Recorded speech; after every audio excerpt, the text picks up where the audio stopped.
A beautiful Sunday or Saturday afternoon, sun-filled here in Natchitoches, leading to a star-studded evening as we welcome you to the Purple Carpet Show as we count down to the induction ceremony of the class of 2026 for the Louisiana Sports Hall of Fame. Welcome inside the Natchitoches Event Center, everyone. I'm Victor Howell, thrilled to be joined with Matt Moscona, host of After Further Review on ESPN Radio in Baton Rouge and select markets around the state, as well as the man behind LouisianaSports.net. Matt, great to see you and welcome back. I know it's been a few years, but welcome back to Natchitoches. 5 years since I've been here on the Purple Carpet, but it's a thrill. The last time I was here, I got to represent our friend, the late Carly McCord, who was a proud Northwestern State Demon as well. So it's always great to be here in Natchitoches and celebrating this amazing class and the greatest athletes in the history of our state. And I'm sure you took this away as well when you were here 5 years ago. It's always fun every year because it's just such a mixture of great activity. You have writers, you have coaches, you have athletes who all get to come together to recognize their careers. It's the amazing story that the Louisiana Sports Hall of Fame tells. So many names you know, and there'll be some of those tonight, and some even people who spend their life in sports like you and I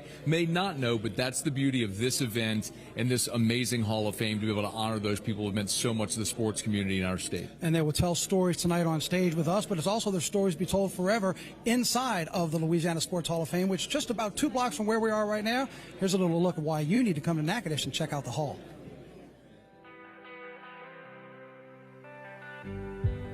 Yeah, this museum was a 6-decade dream of the Louisiana Sports Writers Association, and partnering with the state of Louisiana and Louisiana State Museum to make it happen was the result of a lot of collaboration through many different legislatures, governors, lieutenant governors, but it was on the fast track because it was such a great and logical idea, and to have it in Natchitoches. But it's a museum that speaks to anybody. You can be a sports fanatic or a casual observer and not even really into sports, and we'll have a wonderful, enriching experience in the Louisiana Sports Hall of Fame.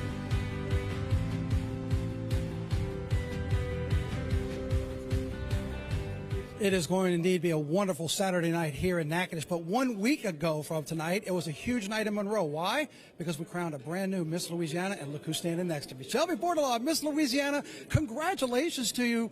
Has your head stopped spinning? A week ago in Monroe was your big night. A little bit. I don't think it's fully hit yet, but I'm just so excited for such an amazing year, and it's truly the honor of a lifetime. I know you've been in transition and moving and getting everything wrapped up from the pageant. This is really your first big event since you got the crown. I know you've been here since Thursday with all the activities. What has it been like for you? What's been your big takeaway? It's been absolutely amazing. It's so wonderful being in the community and just meeting so many amazing people, and it's just really giving me a lot to look forward to for the rest of my year. And I know you have a fantastic year coming up. I want to ask you before I let you go about your platform. I know you always have one of those. I know you have one that's very important. Share with us what your platform will be representing the state. Yes, I founded a nonprofit organization in January, and it's called Claire's Promise. It's in honor of my lifelong friend, Claire Zeller. I lost her to a crash caused by an impaired driver on November 2nd of 2024. And so really just advocating for impaired driving prevention and victim advocacy for the rest of my year. Well, best of luck with that. Best of luck with your reign. We are very fortunate to be represented by you. Good luck when you go down to Florida for the big title, and we'll see you again next year when you come back, okay? Thank you so much for having me. That is Miss Louisiana, Shelby Bordelon. Let's go back over to Matt. Thanks, Vic. We're here with one of the greatest in LSU football history, all eyes on 3, Kevin Falk, and he walked up and said, man, I just got so many people talking about wearing jeans. Talk me, the jacket was obvious. Talk me through the fit.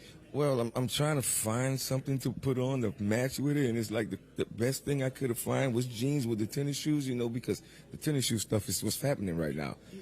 Isn't it amazing that sneakers with jackets is socially acceptable now? It's the greatest thing ever because we're comfortable. I seen it one time from Mr. Kraft, and that was it for me. When I seen him wearing it, it was like, you know what, I'm going to try that out and see how it goes, how it flows, and it flowed pretty good. So, you know, it's going now. It's taking off. Yeah. That, of course, being Robert Kraft and Kevin Falk is in the New England Patriots Hall of Fame. You're also a member, as we know, with the jacket of the Louisiana Sports Hall of Fame. What does it mean for you to be able to come back after being honored so many years ago? As we were talking before, this is my first time coming back since I've been inducted because we have an annual football camp, me and my cousin Trev Falk, and it's on this day, the Friday and the Saturday, and we usually have something for our volunteers the Saturday after. But being that Todd was getting inducted, I had to make my appearance here, just, you know, show my support for him because he was a huge part of me being successful. Todd McClure, of course, going into the Hall of Fame here tonight. He'll join his former teammate, Kevin Falk. Kevin, enjoy the night. Thank you. Thank you. I appreciate it. Yes, sir. It's our pleasure. We'll go to Victor with another former Tiger who's being inducted tonight. Absolutely, Matt. We go from LSU football to LSU baseball. Every singer and artist hope they get that one-hit song. I'm not sure if every athlete ever thinks they're going to get that one big shot or one big hit, but this young man did it. Warren Morris from LSU baseball. Great to see you, Warren. Congratulations on your induction. We're going to spend this evening talking about that moment and so much more for your career. Let me ask you what it's been like this weekend, getting together with former LSU Tigers like John Brady, a coach, and, of course, Sylvia Fowles, but so many other athletes and coaches this weekend. It's been a great week. You know, Natchitoches does a great job just having the Hall of Fame, and on top of that, getting to spend time with all these other great athletes, coaches, and, journalists. So it's been fun, and, it's all culminating with tonight, but something I'll never forget. And what about the honor of going in as an ambassador? There are not that many that are in the Hall of Fame. You are the next one to go in, the third to be honored in that fashion. What has that meant to you as you've thought about getting to tonight? Well, it's meant a lot, just for as many people love LSU and our state is known for the athletics. For me to be recognized as someone who's been a good face or a good person, pushing forward what LSU is, that's special to me, and hopefully I can live up to that. We all know what you did as a career in baseball, but on Friday afternoon, it was a big bowling event. How'd you do on the lanes instead of with a bat? Well, I've learned I'm not going to be a pro bowler, but it was fine. I wanted to break into triple digits. I got there, so that's happy. We've already had one with LSU football, LSU baseball. We'll go back to Matt about another topic, another inductee from LSU football, and we'll see you later tonight on the stage. Congratulations, Warren. All right, Matt. Todd McClure going into the Louisiana Sports Hall of Fame tonight. Good enough to join us here for a couple of minutes. Just had your former teammate Kevin Falk here with us a bit ago. Now you get to join him as a member of the Louisiana Sports Hall of Fame. What's it like to be able to share this with your teammates? It's pretty neat. That was a guy, Kevin Falk, that got the eye back on the LSU football program, and a guy I had the opportunity to block for. And with seeing all these other greats going in, man, it's really special to know that you have a teammate that's here to support you. That's what it's all about. Remember in 95, 96, Kevin shaved all eyes on three into the back of his head. You got a little bit of the fade working now, Big Roo. We ever consider something like that? I'd put three. For him, I'd put all eyes on three of mine. The iconic LSU athlete, and I'm just glad to say he's a teammate of mine. It's been half a year or so since you found out you were going to be inducted. Has much of this sunk in now that the weekend is here for you? No, it has. It really hadn't until I got here and see the other guys and hear their stories. Coach Brady, Warren Morris, of course. I'm like a kid in a candy store. That's a guy that hit the home run to win the World Series, and I'm here going into the Louisiana Sports Hall of Fame with him. So it's real surreal and just very honored. Now, you were a three-sport star at Central.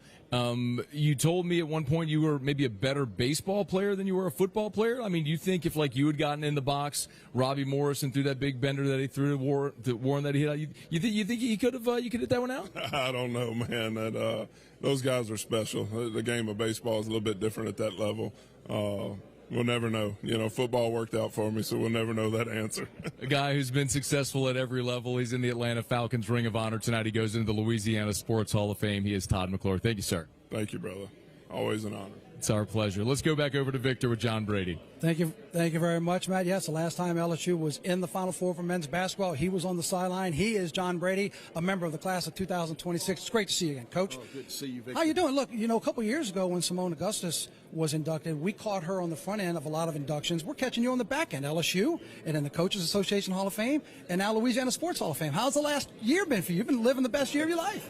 Well, I think people are tired of me getting awarded. So, no, it's been great. The last year for me in terms of being honored for what you've accomplished has just been humbling. Really grateful and appreciative of all the things that have happened. And to top it off with this right here, being in the Louisiana Sports Hall of Fame is something you never really think about. You see other people, that are awarded and get into that. You say, man, that's great for those people. It'd be nice to do that one day.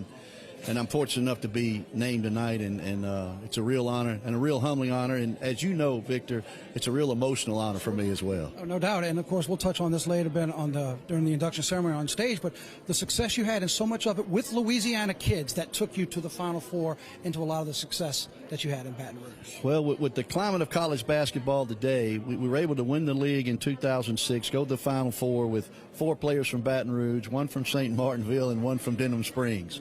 With basketball today, I don't know if that will ever happen again. So that was coming off the heels of Katrina, as you and I've talked about before, and it was a great uplifting thing for not only LSU and LSU fans, but the entire state as well. Well, I know you've enjoyed the last couple of days. I'm certainly looking forward to seeing you on stage tonight. I hope you enjoy it all. Again, congratulations, and we'll see you inside. Well, I wouldn't rather share the stage with anybody else but you. Well, you're very kind. I look forward to it, Coach. It's great to see you. All right. Head Coach John Brady. Let's go back over to Matt.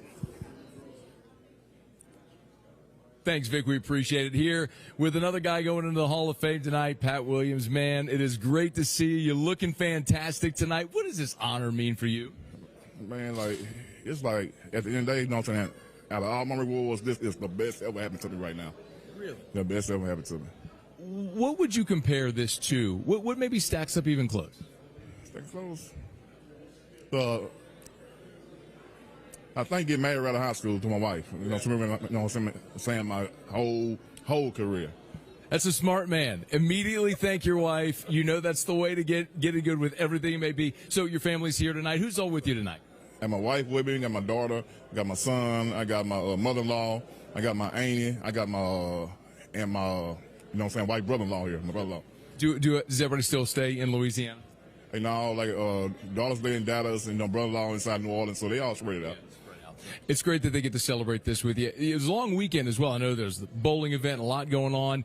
You a bowler, by the way? Yeah. But I ain't had my balls and my shoes with me. If I had that with me, I'd have whooped everybody in there. Well, how'd you roll? Well, I had about 140, low, and it's not my average. All right, so what's your average? You know what I'm saying? 2 something. Okay. Yeah. We used to bowl all the time in the pros. Side bets for money, so we used to be serious bowlers in the pros. Wait, hold on. Now we're getting to the good stuff here. What's the best score you ever carded in a bowling match? It was like 295. Come on, I mean that. We need to add that to your Louisiana Sports Hall of Fame bio. The fact that you once bowled a 295. Yeah. But man, this is going to be a great honor. Have you gotten a chance to talk to some other folks in the class and sort of get to know some of the folks? Man, I was talking to everybody, so it's just an odd, listening to everybody's stories and stuff. So it's odd but it's odd. You know what I'm saying? Great for me. You know what I'm saying? Being with their whole class. Pat, it's great to chat. It's going to be a great night, no doubt, for you and your class. Congratulations. We'll catch up with you soon. Yes, sir. Thank you, man. Thank you. It's our pleasure. Let's go back over to Victor.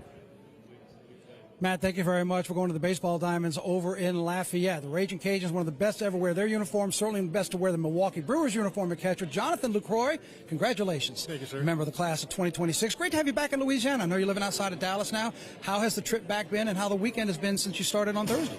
It's great. You know, a lot of people here I consider my family, and it's very nice to be able to come back. And, when I lived in Lafayette for 10 years, my wife's from Karen Crow, and met her there. I met her in college. And so we, just coming back and being able to visit with the people. And it's just, I love the people here, man. The people here are great. And just like family every time you show up.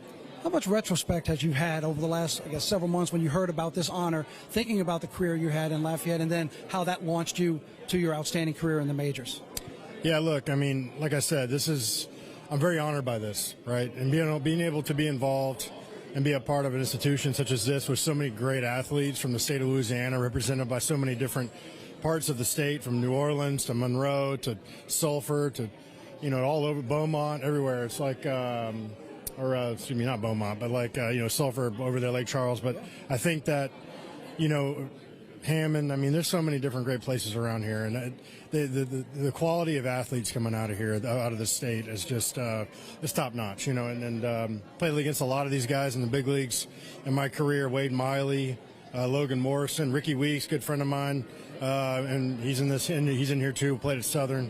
There's just Wade LeBlanc. There's just so many guys that come out of the state that are just high quality.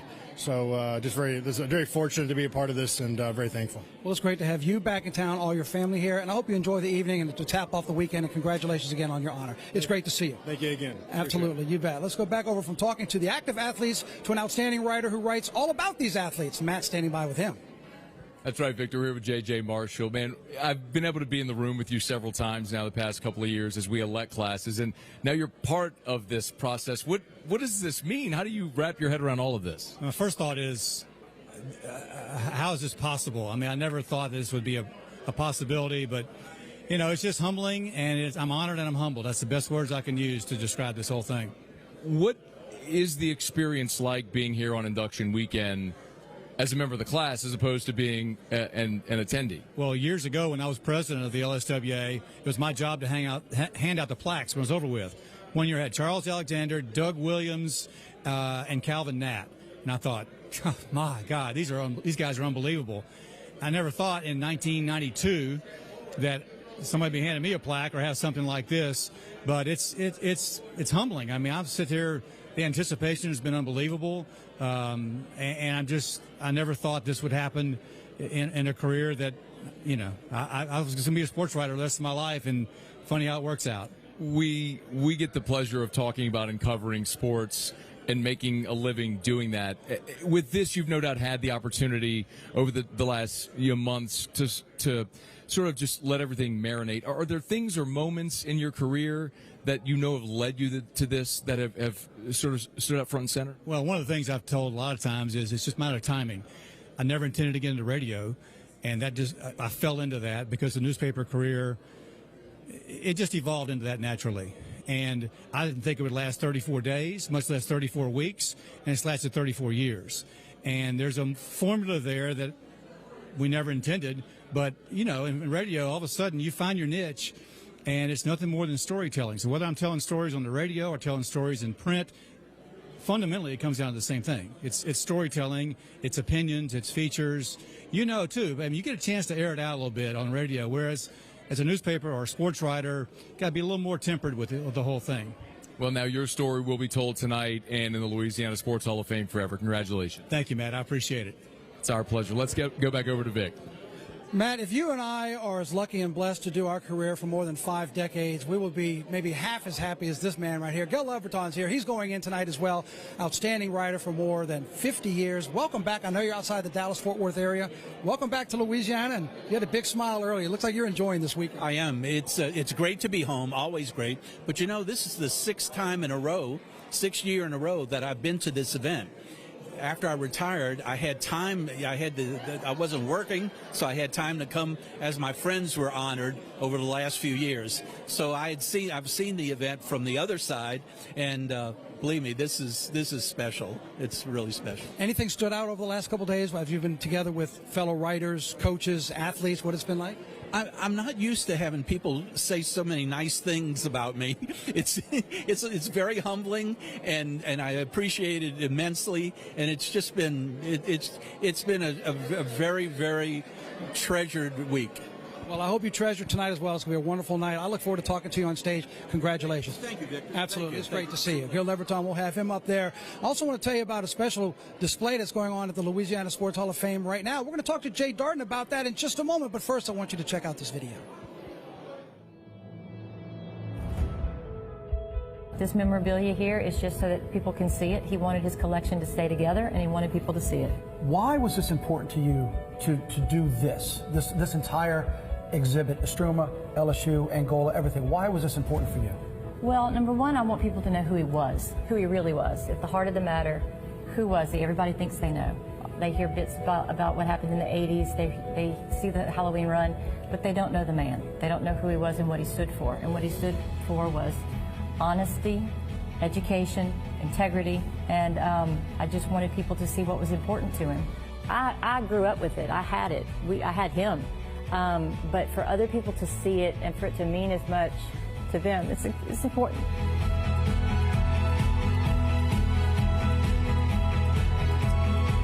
That is a segment I had a chance to do with Bunny Cannon when Billy Cannon's display went on display in Baton Rouge about a year ago at the museum down by the state capitol. And it now has a special display here at the Sports Hall of Fame. And the man who was Lieutenant Governor when the Sports Hall of Fame opened, Jay Darden, is joining us. Great to see you, Jay. Welcome back. Thank you, Victor. I want to talk about the exhibit specifically in a moment. But first, I just want to ask you about, you were in office when this facility opened. You keep coming back about your thoughts of how you've seen it develop over the years. This is one of my favorite places on the planet. I mean, I just love this building and love this Sports Hall of Fame. And it has been tremendous. It has grown every year in stature, and it's a magnificent building, and it is a tribute to a state that has produced a disproportionate number of tremendous athletes in this country, and they're all remembered here. And everybody that we're inducting will have theirs live on there at the hall, but you also have rotating displays. Pete Maravich was there recently, and now Bunny Cannon has Billy Cannon's display. There's still a Pete Maravich display, a significant one in here, and Billy's display is here as well. And there's some great old memorabilia from Billy.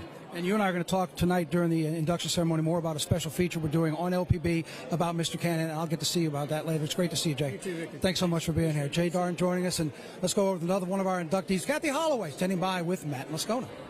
Thanks, Victor. It is a pleasure to be able to catch up with so many of our inductees and honorees tonight. And Kathy Holloway is the recipient of the Dave Dixon Award here tonight. She joins us. It's a pleasure. How are you? I'm doing fine, thank you. I bet so. What an incredible. You had your family's here, a whole crew has followed you up. To have the support you have on a big night like this, what's it mean for you for your career? Oh, it means so much because they've supported me through my career. So this is like the biggest award I've ever received, and it's kind of like the ta-da. And it's just so nice that they were able to work it in so they could be here. Well, this isn't the first Hall of Fame that you've been in. You're a National High School Hall of Fame. I mean, you've received enormous awards. What does this one mean for you? Well, this one I look at as like the biggest award for Louisiana because it covers all sports and administrations, and there's so many people that are qualified. I just feel blessed to have been selected, and I've just done things that I enjoy doing, and they needed to be done. And who would have ever thought that I would have received an award for that? Would you have ever thought that you'd be standing here wearing that jacket? I did not. And did anyone show you the inside of it? Oh, we can show the camera. I mean, our friends, I believe it's over at Pierce. I think our friends over at Pierce Bespoke are the ones that take care of that, but it's incredible. Yes, and we were personally measured so they would fit. It's, they've just really treated us like kings and queens. Well, you deserve it. It's going to be a wonderful night. We hope you enjoy it with your family. Thanks so much for the time. Okay, thank you so much. It's our pleasure. We're going to send it back over to Victor with another of tonight's inductees. Matt, and that's because if you see this gentleman and you ask him about it, he'll tell you he's a country boy, but he's a country boy going into the Hall of Fame tonight. Coach Dewain Strother, all-time winningest coach in the state of Louisiana, boys or girls, number 2 in the country. Coach, it is great to have you from Florian here in Natchitoches for the Hall of Fame. How's it been since Thursday with all the ceremonies? How it fits me? How much you've enjoyed it? Oh, have I enjoyed it? I feel so honored. You'd think a country boy fits in with this, but I have enjoyed it, and I feel blessed that I can be with this class of people, and it's just a wonderful class. I've had a lot of fun with them for the past 3 days. Well, that's great. 39 out of 40 years making the playoffs. The year he missed, season number 1. Do the math. 39 straight years. I don't know what change you made from year 1 to year 2 that was so successful, but what do you think about when you look back on your tremendous success with the Lady Black Hats? Well, like you say, after that first year and I only won 4, I knew I had to go to work. So I went and started educating myself. So I attended camp after camp, and I have listened to some great coaches. And I've taken a lot of stuff that they shared over the camp and put it in my program, and some of the stuff, you can't use it. It's just because their talent level is compared to mine. And I knew when I started the program that I was building. And the upperclassmen at that time, I had a few that could play, but they weren't basketball players. So I knew that the program had to go with the foundation being the 8th graders. So that's where I started with them. And their 4th year, we were state runner-ups when they were a senior. That's fantastic. Well, you talked about going to listen to other coaches. A lot of coaches could benefit listening to you from all of your success. Congratulations. We're getting to the finale. Can't wait to see you on stage for the official induction. Thanks, Coach, so much, and congratulations to you. You bet. From a small-town country boy, as he says, on high school basketball, to one of the hometown heroes going into the hall tonight, and he's standing next to Matt. That's right, Victor. We're staying on the hardwood, and Coach Mike McConathy is here with us. Coach, congratulations, first of all. It's an incredible night. I asked you, is the entire town going to be here to support you? Maybe close. I hope we've got a good crowd here. I think we will have a nice crowd to support Natchitoches Hall of Fame, and then my supporters as well. Well, it's not just the Louisiana Sports Hall of Fame, but it's also here in Natchitoches, and you can see the Northwestern State logo on the step and repeat behind us. When you start to encompass all of what this means, has it sort of settled in, sunk in for you yet? Well, it has to. One thing that sunk in, I would say, is this.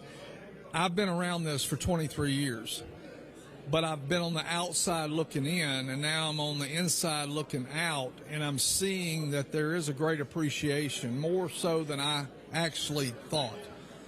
And so I think that that's been the biggest awareness thing for me. You know, one of the best parts about being an inductee is when you come to the event as an inductee, you don't have to worry about what to wear or forevermore. You got your jacket. I got it figured out. I don't have to do that. And I got me a new jacket and a new shirt. I got an old tie, but I'm hanging in there. I was going to ask, the only thing you have to do now is match the tie. As you've started to think, I'm sure, and think about your career and what led to this moment, are there moments or people or players for you that stand out? You know, it's kind of all comes together. I mean, there's certain guys that stand out. That one, when I go back to junior college, and one of the first guys I called is here, Mike Whitler is now the racing commissioner of the state of Louisiana, Horse Racing Commission. So those kind of things. But then you think about tonight, 3 or 4 players, 5 players came in. One of my players drove all the way in from Amarillo, Texas with his new bride to come. And so their dedication is what all my staff and I gave to them, and they're giving that back. It's fantastic. And, of course, you've had tremendous family support as well, and I know that's been a big deal for you. Yeah, family's so important. And, you know, my dad and mom were all at everything we did. I have 3 siblings, and they'll be here with and then my 2 sons and wife and the grandchildren are here. So it's a great opportunity for them to see that whatever they set for goals, it can happen if they put in the work. Well, it's going to be an incredible night. The crowd's starting to build. The anticipation's building as we're getting closer. Coach, we're looking forward to your induction tonight. Thank you. It's our pleasure. A man who was inducted just a few years ago is former LSU baseball coach Paul Maneri, and he's with Victor. Matt, we talked about it when he was on the stage. He always looked good in purple and gold. He looks even better in blue and gold. Head coach Paul Maneri, great to see you, Paul. Welcome back to Natchitoches. How you doing? I can't tell you how happy I am to be not only in Natchitoches, but just in the state of Louisiana. And even though this is a wonderful jacket, purple and gold is my they are my colors, I should say. No doubt, but you look great in the Hall of Fame colors. Have you had a lot of chance to interact with those now that you come back as an alum, as an inductee from one year, and then you went in? This is my first time back. I think I was inducted in 23. And I came up because Warren Morris is going in, John Brady's going in, and I just wanted to come up and see a bunch of old friends, and it's just been wonderful being here. And I'm so excited about everything that's transpired this weekend, and especially about the banquet tonight. I had a chance to talk to Warren a little earlier, and I was behind home plate when he hit that home run. But from a coach's point of view in your sport, you know, I said earlier, singers always have that one big hit, right? You want that one play. He's had the one play that hasn't happened again. From a coach's point of view, what's it like to know that a player could have that moment in time? Well, for Warren, it's an example that the good things happen to good people. There's never been a nicer kid, a nicer person in the world that cares about other people. And to see somebody like that have a moment like that in his life, it gives you hope, you know, that for good people, good things still continue to happen. Very much like Fernando Mendoza winning the Heisman Trophy this year. You know, good people still get rewarded in the end, and I think that's a wonderful thing. I think Warren's one of the great people I've met in my life. Well, it was a wonderful moment. We're going to talk about that tonight and so much more. Welcome back. It's great to have you back here, and I hope you enjoy the night as well. Thank you. Thanks, Coach. Always good to see you. Head coach Paul Maneri looking good in his blue and gold. Come on, Matt. Look, I was a little surprised when you were talking. I kept looking at Mike McConathy. He's wearing solid colored pants. I was like, where's the pattern going on with that? You're talking about the tie with the pants. Well, I don't know how patterns match patterns. I'm not the fashionista guy, but I look, blue, khaki, I keep it pretty simple, but those jackets are pretty fly. They're 15 minutes now till showtime when we go inside to start the induction ceremony. I could tell, listening to you when you were doing your interviews, you could just hear the appreciation in the voices of those who are going in tonight. I think one thing that always stands out when you talk to inductees, you know, any Hall of Fame, but certainly here, is the support of family. And so many of the inductees tonight have their families with them here. And how much support it takes for any athlete or coach to reach whatever height they reach, they got to have the support of their family, and all of our inductees do tonight. And coming back to town, you heard Jonathan Lucroy say he's living in Dallas now. He's been there for 10 years, but to come back to Louisiana. Paul Maneri just said coming back to see the people and share the stories. And in 15 minutes, Matt and I will be joined by Teddy Allen. We will see you inside live on LPB as we start the induction ceremony for the class of 2026. But as we say goodbye from the purple carpet, it doesn't just happen tonight. This is a year-long process to get to the point where we're standing. Here's a look behind the scenes as we get ready to induct the class of 2026 here in Natchitoches, Louisiana. Well, we're over here in Pineville, Louisiana for the 2026 Louisiana Sports Hall of Fame selection process, and we just completed about a 4-hour process. A 160-person list was narrowed down to a 60-person list via email a few weeks ago with 200 people voting, and then now a room of 36 folks, veteran committee members all over the state of Louisiana represented, some past Hall of Famers as well, picked the 2026 class. It's a fascinating process going through all the different ballots instead of just voting once for the whole thing, going through different rounds of balloting and people speaking up for all the different candidates, and it's very enlightening, and everyone is so deserving. It's just a shame that not everyone can be in. This is Kent. We have another Hall of Fame for you to go into next year. You're going in the Louisiana Sports Hall of Fame next June. I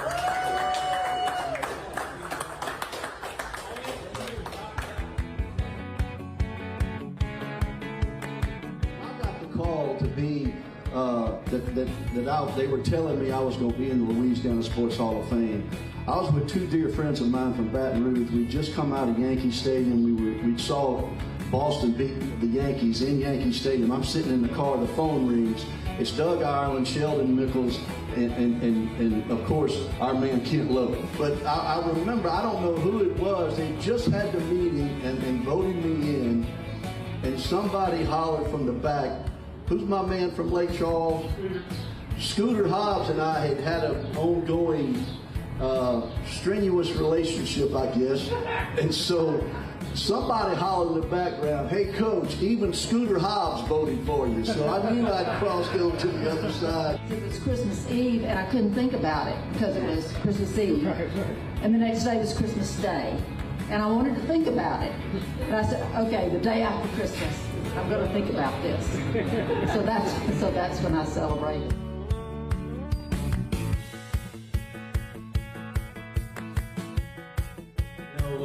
I've been to the Louisiana Sports Hall of Fame. It's an awesome experience just to go through and see the history. You know, you think about it, we're not a very big state, but there's been so many great athletes that have come through here, and you know, just to be mentioned with all those guys. And I mean, you go from Shaq to Phil Robertson to guys I played with, Todd Walker, Eddie Furness, and so just awesome to be, you know, mentioned with them. And then, you know, the Ambassador Award, you know, I'll never forget that phone call from, you know, John Marcase and Doug Ireland.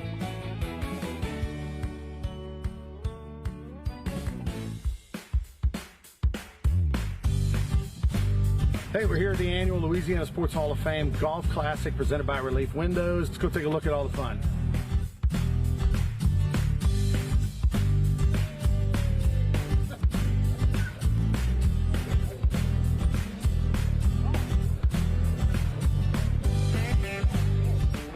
It's an awesome honor to be selected into the 2026 class with so many outstanding individuals, players, coaches, and just a special feeling to be able to be a part of that.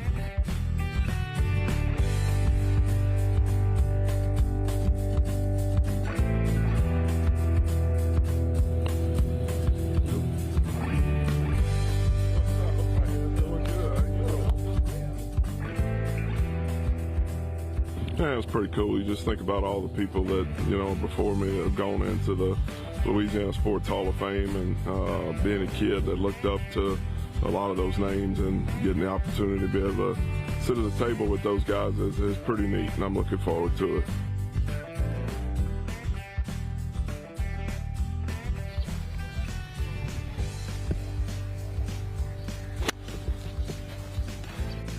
Terrible at golf, but it's great hanging out with good guys and having fun playing golf. You know, we're trying to play and try to win, but at the same time, it's more about having fun and meeting new people.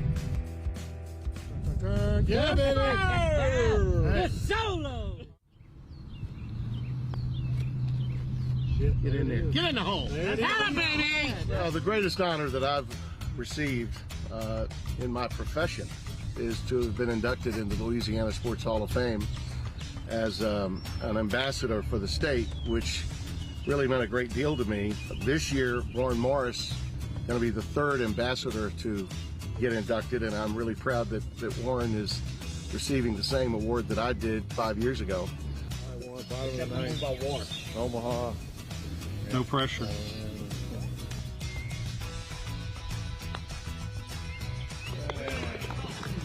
Boom. Like it.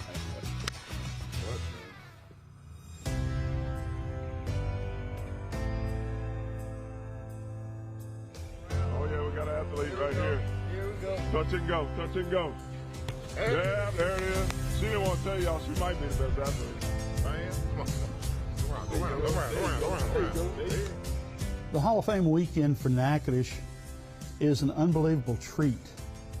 One, Natchitoches' DNA, since it was founded in 1714, is to host visitors. But what it means to this town is you welcome not only the celebrities, the superstars, the Dewain Strothers and Todd McClures, welcome their people and their friends and their family.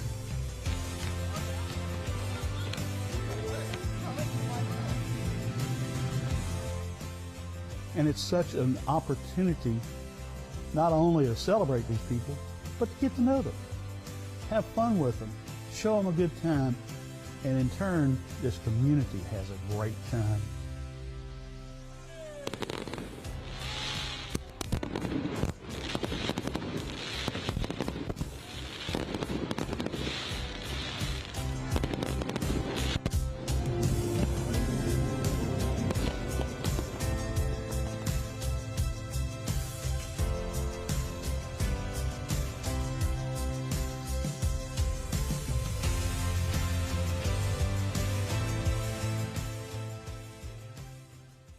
Ladies and gentlemen, please take your seats. The program will start shortly. And remember, please turn off all cell phones for the broadcast.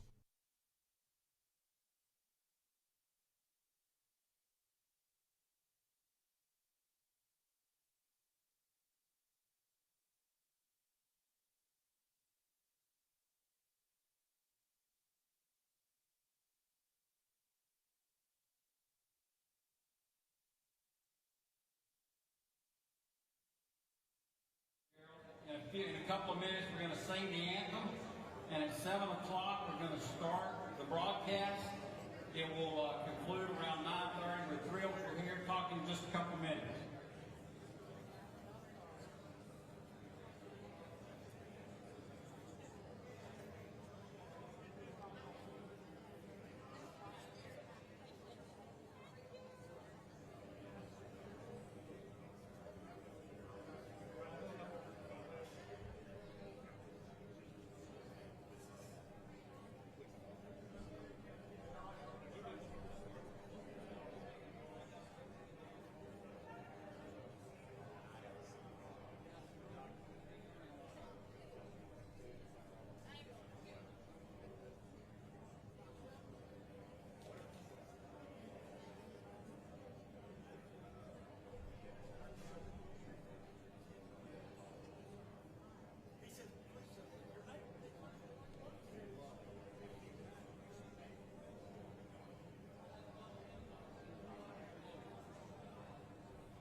One minute until the national anthem. So start stretching and getting loose.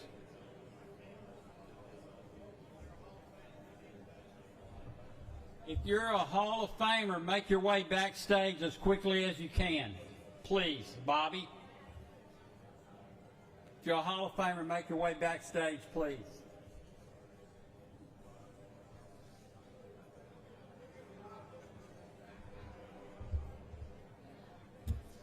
Ladies and gentlemen, would you please stand? Gentlemen, remove your caps for the singing of our national anthem led by our friend Kayla Terrell.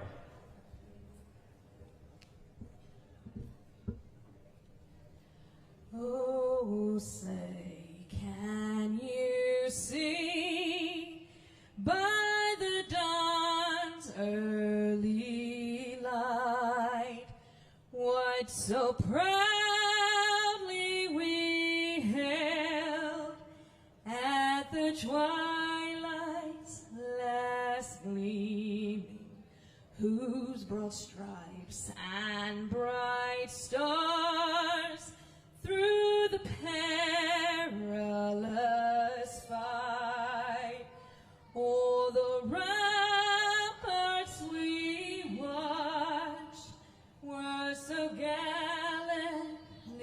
streaming, and the rocket's red glare, the bombs bursting in air, gave proof through the night that our flag was still there. Oh, say, does that star-spangled banner yet wave o'er the land of the free and the home of the brave?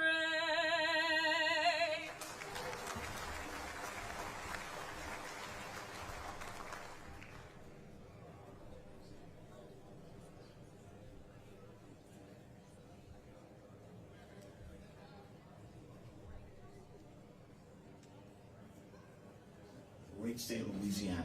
I want to welcome everyone to Louisiana Hall of Fame inductee ceremony in beautiful Natchitoches. Tonight we honor our outstanding athletes, coaches, and sports legends who have made Louisiana proud and inspired generations. Thank you for representing the very best of Louisiana.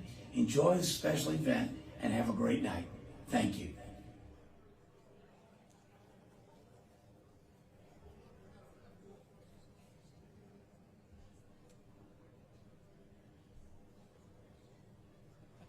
Okay.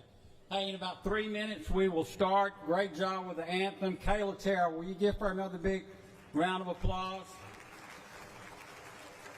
She once sung the national anthem here 8.5 months pregnant. Unbelievable. I mean, we got some good athletes back here, but none of them are in Kayla's class when it comes to the anthem. We'll be back in just a couple of minutes, and I hope y'all have a good time. See a lot of friends out there. Get ready to have fun. It's supposed to be more like a ball game than a banquet. So we'll let her rip tater chip here in a couple of minutes.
The annual Louisiana Sports Hall of Fame induction ceremony is sponsored by the following State Farm Insurance Agents of Louisiana.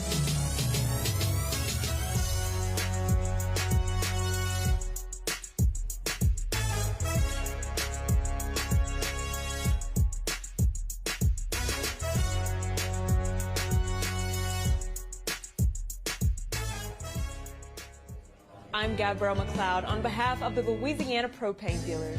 The Louisiana Propane Dealers are also pretty talented and want you to be prepared for when the power goes out. Visit LouisianaPropane.com to find out about propane generators and other safety tips. Your journey is full of exciting moments, like opening the door to your first home, getting the keys to your new car, or achieving a lifelong dream. With every step forward, we're here to help. Support for this program provided by Natchitoches, Louisiana's oldest city. Hard to say, but easy to love, Natchitoches offers history, food, and shopping. Information and itineraries at natchitoches.com.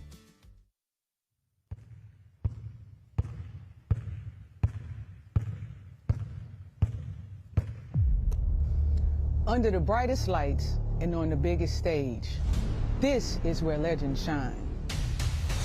They shine with intensity. They shine with swagger. They shine with purpose. Each flash of light creates moments etched in history. Trophies raised, banners lifted, headlines remembered forever, and records that refuse to fall. But greatness just doesn't happen in one moment. It's a lifetime. Lucroy sends one left center. And when the crowd fades, and when the seats fall silent, when the gym is empty, the legacy remains.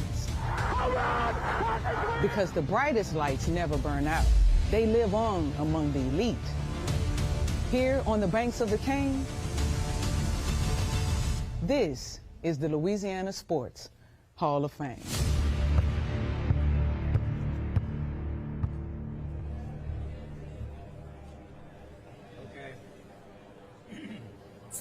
Hey everybody, aren't you grateful for air conditioning? Yes, walked outside for 2 minutes, was sweating like a hog with typhoid. Welcome to Inside, and welcome to Natchitoches, Louisiana's oldest city and the home of the Louisiana Sports Hall of Fame. My name is Teddy Allen. I am representing the Louisiana Sports Writers Association, and we're happy to once again present this annual Hall of Fame induction ceremony to a live statewide TV audience on Louisiana Public Broadcasting. LPB, as I hope you all know, is Louisiana's storyteller, and that's exactly what we're going to do tonight, is celebrate some stories of some incredible sports careers. You're going to love the class of 2026. Before we honor the present, we have a tradition of honoring the past, so don't be shy about applauding as Hall of Fame broadcaster Lynn Rollins takes us on the Walk of Legends. Ladies and gentlemen, let's meet these distinguished members of the Louisiana Sports Hall of Fame. A longtime NCAA basketball official who called 5 Final Fours, also the retired City of Lafayette Recreation Director, and now a distinguished state senator, Gerald Boudreaux.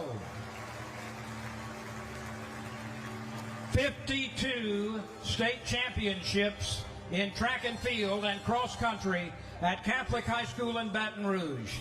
A member of the National High School Hall of Fame, a coach's coach, Pete Boudreaux.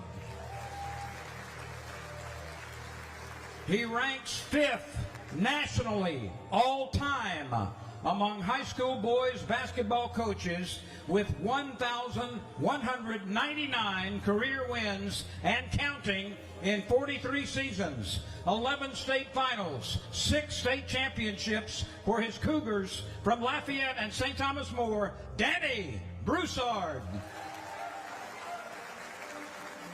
A 14-time All-American gymnast for LSU after 4 sensational seasons ending in 2006 when she capped her Tiger career with the NCAA Beam Championship.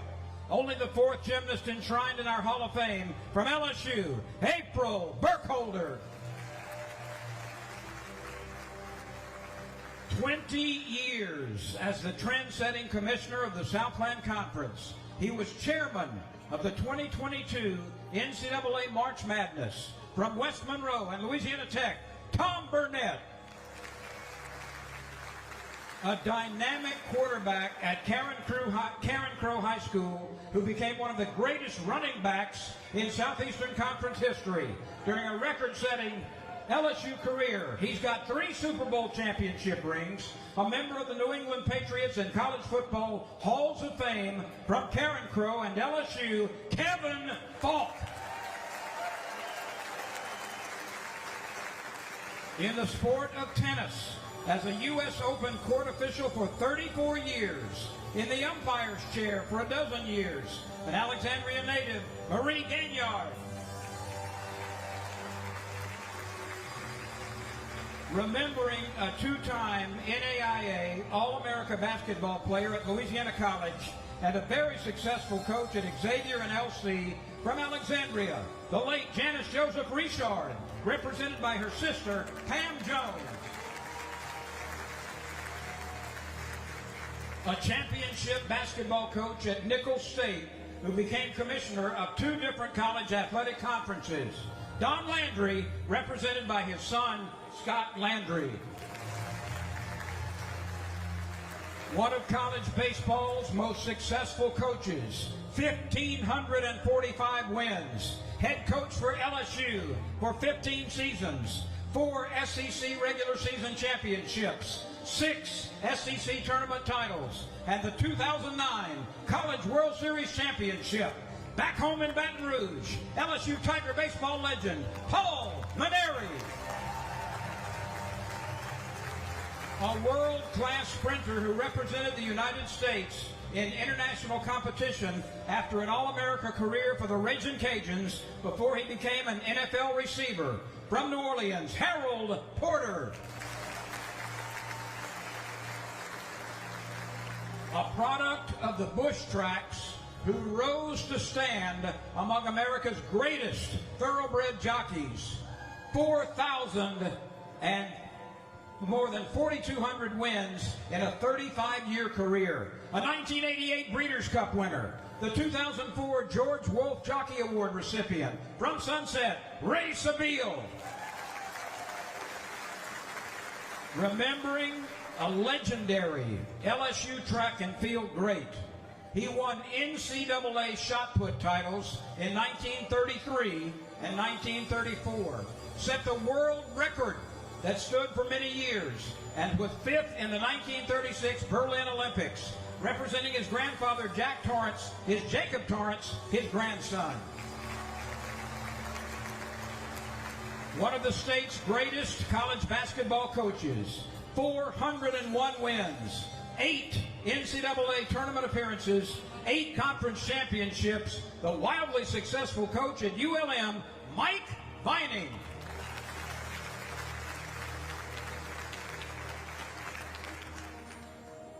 And now, the Hall of Fame's newest members, the class of 2026. This Mississippi man is a Louisiana legend after a fabulous basketball career coaching at LSU. He averaged 19 wins a year in 10 seasons with the Tigers, 2 SEC championships, and took his 2016 stocked with local players all the way to the Final Four.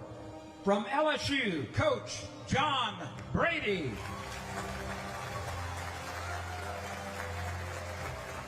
Another excellent basketball coach, but on the high school level, who became a trailblazing administrator.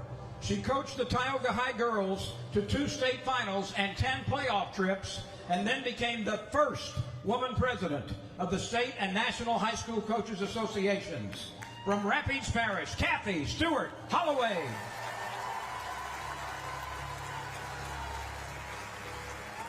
One of the great wordsmiths ever produced by the Bayou State. He was a sports writer for 54 years, most of them in Fort Worth, after beginning in Baton Rouge and New Orleans. He covered all the big events many times.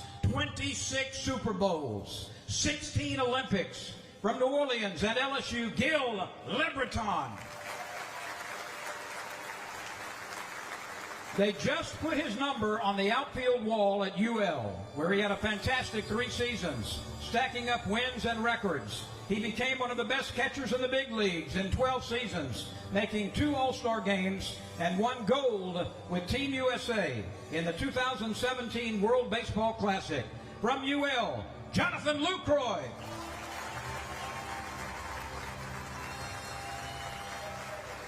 A versatile homegrown athlete. He was a 2-sport all-state player who also helped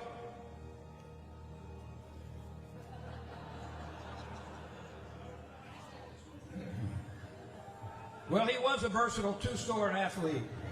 One of the best journalists in our state as well, who has stacks of LSWA and even national writing awards, and also is the award-winning co-host of Louisiana's longest-running sports talk show.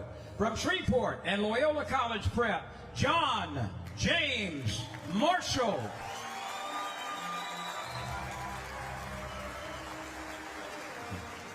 A versatile homegrown athlete. He was a 2-sport all-state player who also helped his basketball team win a state title.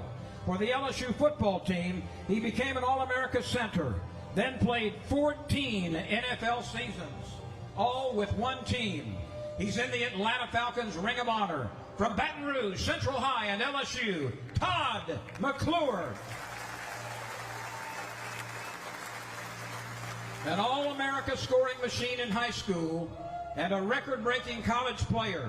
He stands as the winningest college basketball coach in state history, 682 victories in 39 years, 3 NCAA tournaments, 2 wins in March Madness with the Northwestern Demons. From Bossier City, Airline High, Louisiana Tech, Bossier Parish Community College, and NSU, Mike McConathy.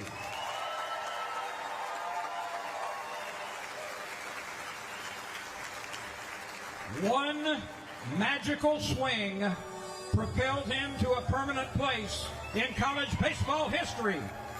And what he's done representing our state since then has him here tonight. All-state in high school, All-America in college, a 1996 USA Olympic bronze medalist, 3rd in the National League Rookie of the Year voting with Pittsburgh. From Alexandria, Bolton High School, and LSU, Warren Morris.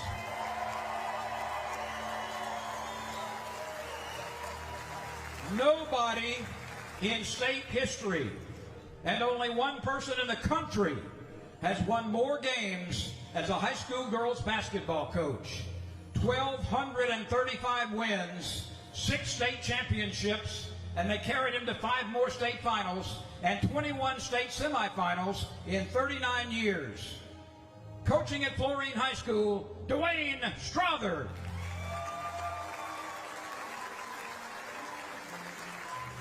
And wrapping up the class of 2026, a 3-time All-Stater at Wasserman High School, a 3-time All-Pro defensive tackle in the NFL, 14 pro seasons on some of the game's best defenses in history in Buffalo and Minnesota. He won 37 game balls from the NFL teammates and coaches. From Monroe and Wasserman High School, Big Pat Williams.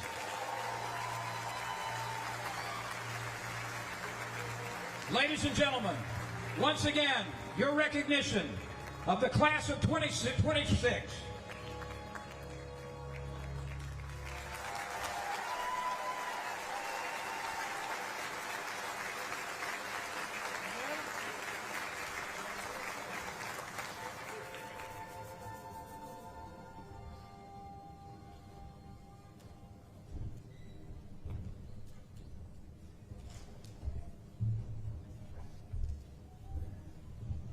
Ladies and gentlemen, one more time for the 2026 Hall of Fame class.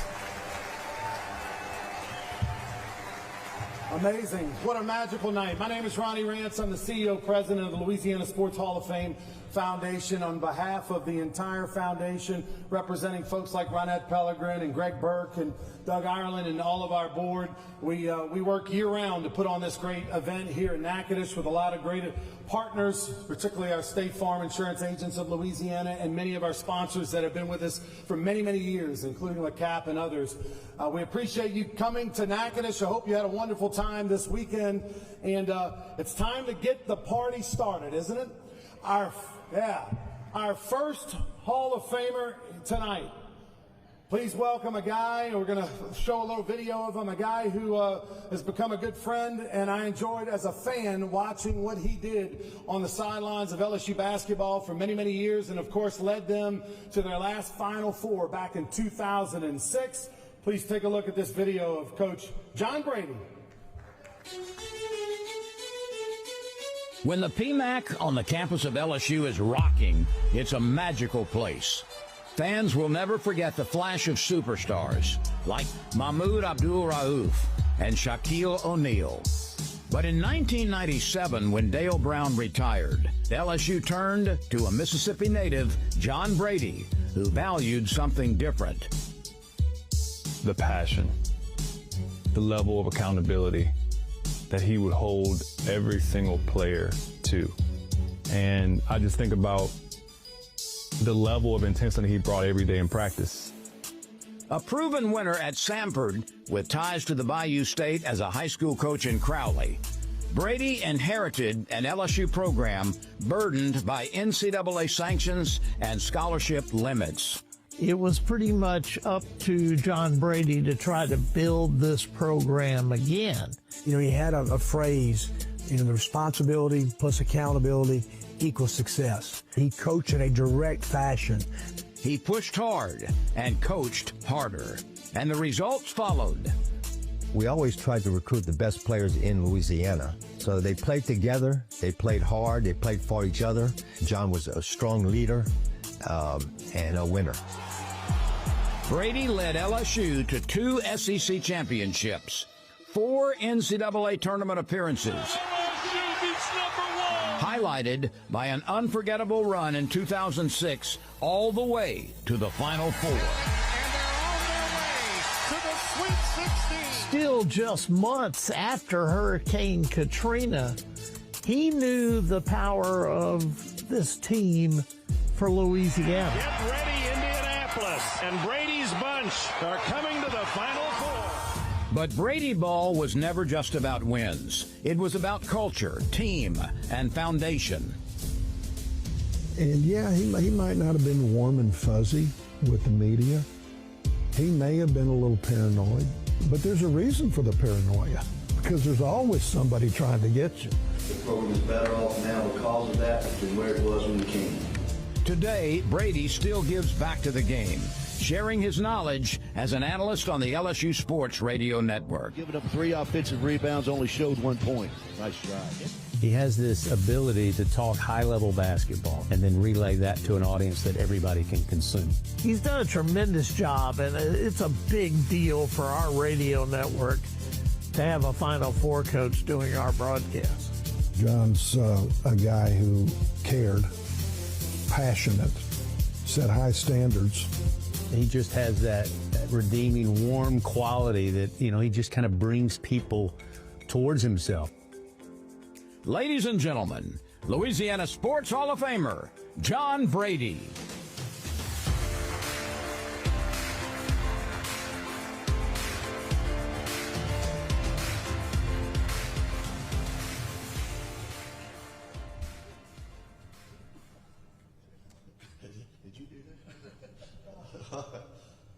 Good to see you, Coach. Congratulations. Wow. Thank you, Victor. Thank you. I appreciate that. It's a humbling experience, actually. One of gratitude, grateful, and thankful. You know, all of those things go into something like this. Really, that tape was really nice. I don't remember those things every day, but to see them and recapture them like that, is really special. And it's nice to see you relaxed. You look much more relaxed now than in some of the photos we saw there and those in your video. Let me go back to when you were arriving to Baton Rouge. Right. Was there any thought, you always hear the phrase, you don't want to replace the man or the woman. You want to replace the one who replaces them, right? The big name. Wow. Dale Brown, LSU basketball, synonymous for what Dale did there. Was there ever any hesitancy on your part or any nerves, extra nerves, of going to Baton Rouge and replacing Dale Brown? Are you kidding me? I mean, I was at Sanford University making whatever I was making, and Joe Dean hires me to be the head basketball coach at LSU. I don't care if they were on triple, quadruple probation for 10 years, I'd have taken the job. And, what an opportunity. LSU is one of the biggest brands in the country. It was a challenge. I didn't know the challenge we were facing until we got in there. And when you go into a situation like that, who you hire makes a difference. And I hired two of my dear friends, Kermit Davis and Butch Pierre. And we just put our nose to the grind and tried to turn that thing around and create an atmosphere of winning. And as Tim Floyd said and Kermit said, I tried to hold players accountable. And I think accountability in anything you do is paramount. And if you don't have accountability with what you tell someone to do and you lose credibility, you've got nothing. And then the thing that really flipped our program was the signing of Stromile Swift from Fair Park High School in Shreveport, Louisiana. And when he was one of the top 5 players in the country, he wound up being a SEC Player of the Year, first team All-American, second pick in the NBA draft. You get a couple of those cats on your team, and if you can coach at all, you got a chance to be pretty good. Everybody sees the opening press conference when you arrive in Baton Rouge, but you had LSU connections before the public saw you as the head coach, didn't you? Are you talking about what? The Dean family and the connections you had before you officially arrived? Yeah, well, the thing that turned it for me, you go through life, you don't know who you're going to meet and where they may show up years later. I went to Mississippi State as a graduate assistant under Kermit Davis's dad, Kermit Davis Sr., and the other graduate assistant on that particular team that year was Joe Dean Jr. And Joe Dean Jr. and I became great friends. And I used to go home with Joe to his house and spend the weekend with the Dean family. And back then, Joe Dean was the Converse guy. And Joe Dean helped all kinds of people get jobs and advance them and make calls for them. And, I had to be successful along the way to have the opportunity for Joe Dean to hire me, to put me in that position. But certainly the relationship I made with Joe Dean Jr. led to me getting to know his father. 20-some-odd years later, I'm the basketball coach at LSU. It's funny how life works and the twists and turns it can take. You built such a strong roster that took you to the Final Four of Louisiana kids. You talk about the staff that you put together. Would you enjoy coaching now as much as you did back then with the way that the game has changed and everything that's inserted itself into college sports? Well, I say this all the time, and it's a funny remark, and it's kind of off the cuff remark. I'll do a lot of stupid things for $4 million. I mean, if somebody wanted to say, hey, Coach, we want to pay you about $3.5–4 million, I said I may jump in there full throttle, but it has changed, and we've gone from a team that went to a Final Four with 4 players from Baton Rouge, 1 from St. Martinville, 1 from Denham Springs, to a team now that I'm going to have to get Chris Blair to help me pronounce the names of the players that we're coaching. So it's changed. It's different. When did you know that 06 team was going to be the team that it turned out to be as special as it was? Was there a moment? Well, that team was coming off the heels of Katrina in August. That team, the top 6 players were within 50 miles of Baton Rouge, 4 from Baton Rouge. They grew up knowing each other. They played against each other. They had a special bond. And I think every one of those players was touched in some way by the tragedy of Katrina. And I think that even brought that team closer together, even though they had known each other before. So all of those trials and tribulations they went through, we were misplaced in practice and all of that sort of thing. But our team came together, and I remember the first SEC game, we're on the road at Arkansas in front of 18,000 in Bud Walton Arena. We were down at the half, 6 or 8. We came back and won the game by 12 or 13. And walking off that floor that night, I was thinking to myself, if you can win in this environment, you've got a chance to be pretty good. And we finished 14-2 and won the league, and then had that magical run to the Final Four, with the highlight of that, obviously, that most people, it's not Warren Morris hitting the winning home run, as everybody remembers, but beating Duke on the way when they were #1 in the country and had the Player of the Year in J.J. Redick was really a special thing for that team to do. I know how much you still enjoy being close to the game in radio. You and I have been friends a long time on social media. I know you like to play golf.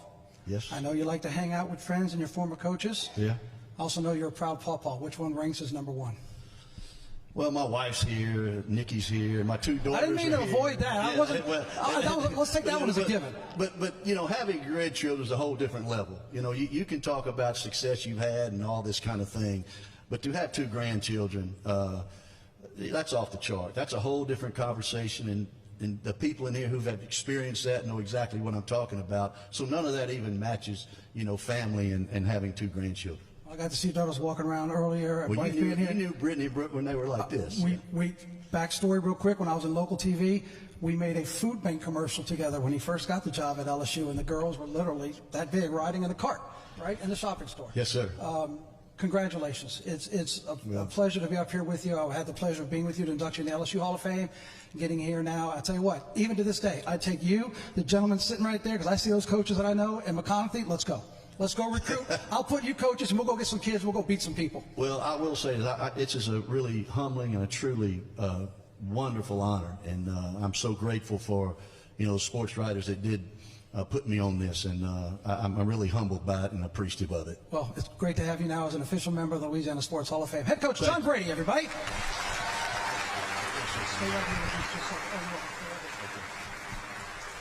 All right.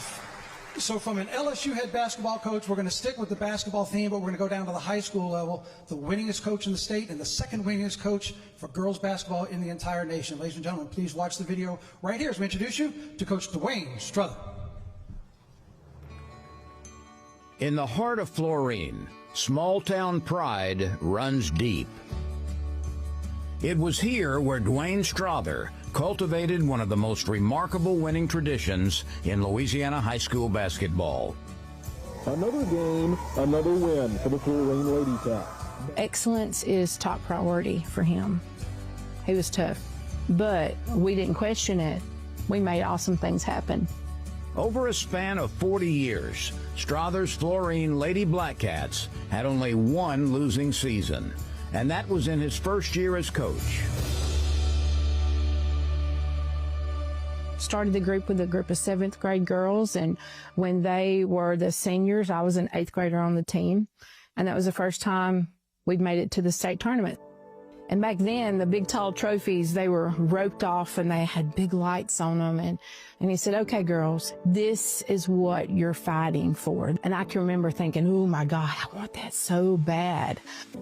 He would then lead his girls to 39 straight playoff appearances, with 21 of those reaching the Final Four and raising the state championship trophy 6 times.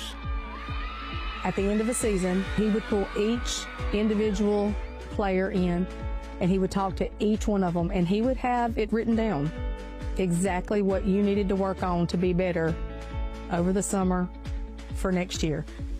I recruited a number of his players, and what you got were kids that, number one, were coachable, and number two, they were very fundamental. I think we are.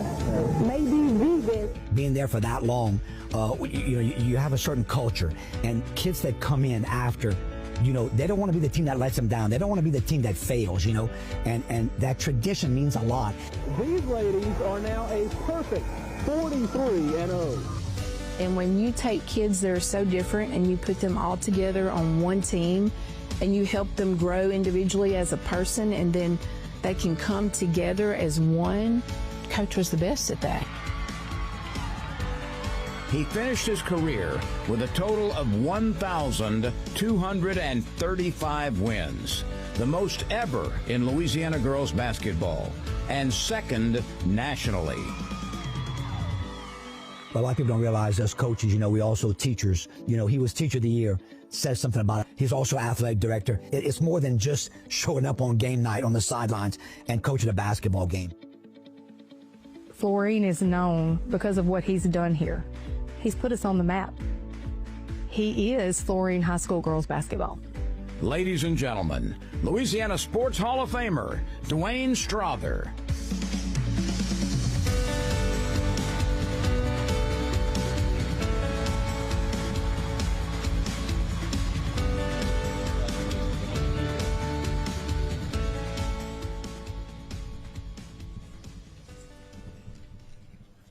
Coach, I heard a story that you kept scorebooks from every game you ever coached. Is that true? That's a true story. You won 1,235 of them.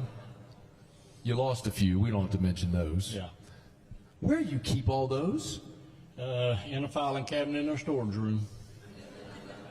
God bless your bride. My wife would have thrown those away a long time before.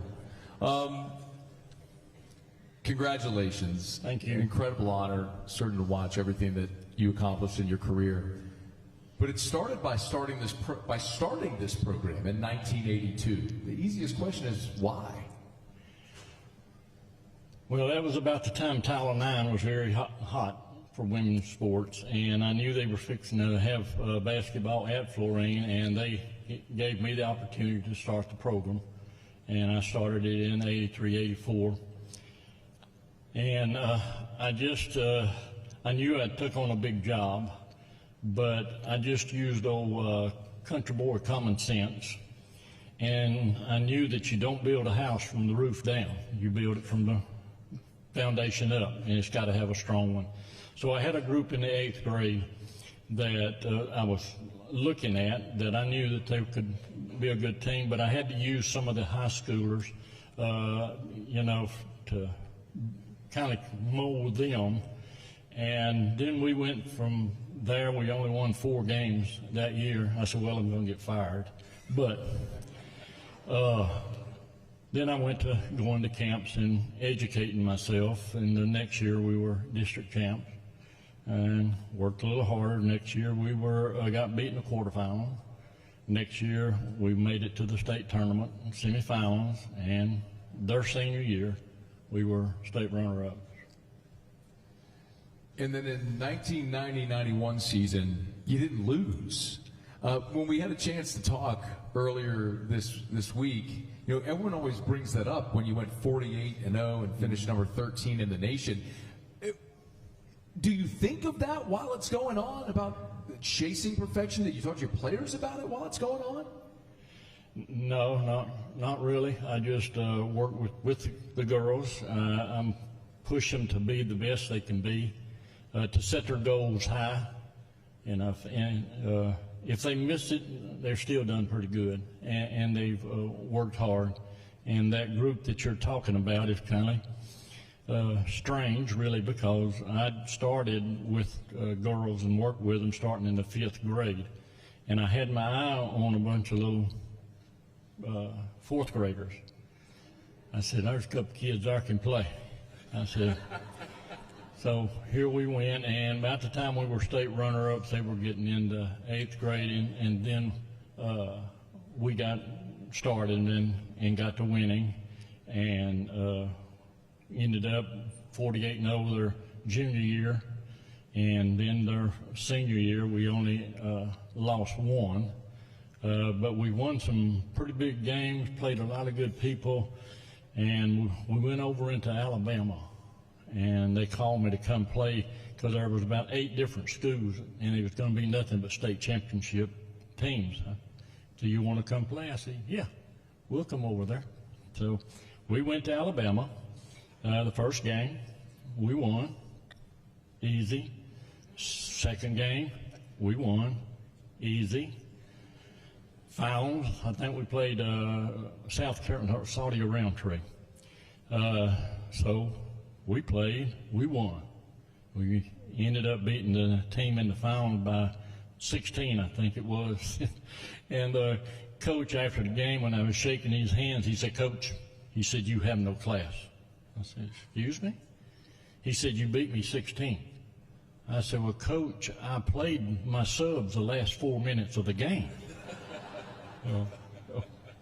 That's the Alabama story. But what you know, the people that knows those kids, and they didn't realize in 91 and 92, I was starting 5 D1 players.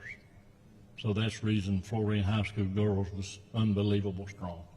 Maybe because you were able to spot that talent when they were 10 years old. I mean, that's an eye right there. It's incredible.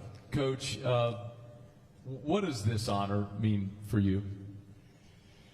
Oh, I feel blessed. I'm honored to have a group of sports writers and the people that's over the Sports Hall of Fame to choose me, because this is something that I never thought that would be put up on me. But I just love it. I thank the organization. I thank the sports writers, because they know more about me than I do. And I was just honored to be selected with this class, and this is a wonderful class of people that I've grown to know this week. I got one that become a great friend. He said, I'm a man of few words, and I laughed so much at him this week, and I told him today that I had a new career for him. And he looked at me and said, "What?" And that's Pat Williams. I said, "Pat, you would be a great comedian." So he laughed about it as usual, but this is, I can just tell stories about all of them. And as far as the people in my life, it's no way that we could sit here and I could name them. They know who they are, the family, from my high school, from the village of Florine to the Florine High School. I have been supported in 40 years, and it was wonderful, and I'm still coaching. No one has won more games as a girls basketball coach in the state of Louisiana, second nationally, a member of the Louisiana High School Coaches Association, and now a member of the Louisiana Sports Hall of Fame. Ladies and gentlemen, Coach Dewain Strother. Congratulations. You're going to The Distinguished Service Award is really the highest honor that the Louisiana Sports Writers Association can give, and it only goes to 1 or 2 people a year. You know, that alone makes it special. But it's also voted on by your peers. The people who vote on this are absolutely the top of the profession in this state. They're all members of the Hall of Fame committee. They understand what the Hall of Fame means, and these are our Hall of Famers as far as writers and broadcasters are concerned.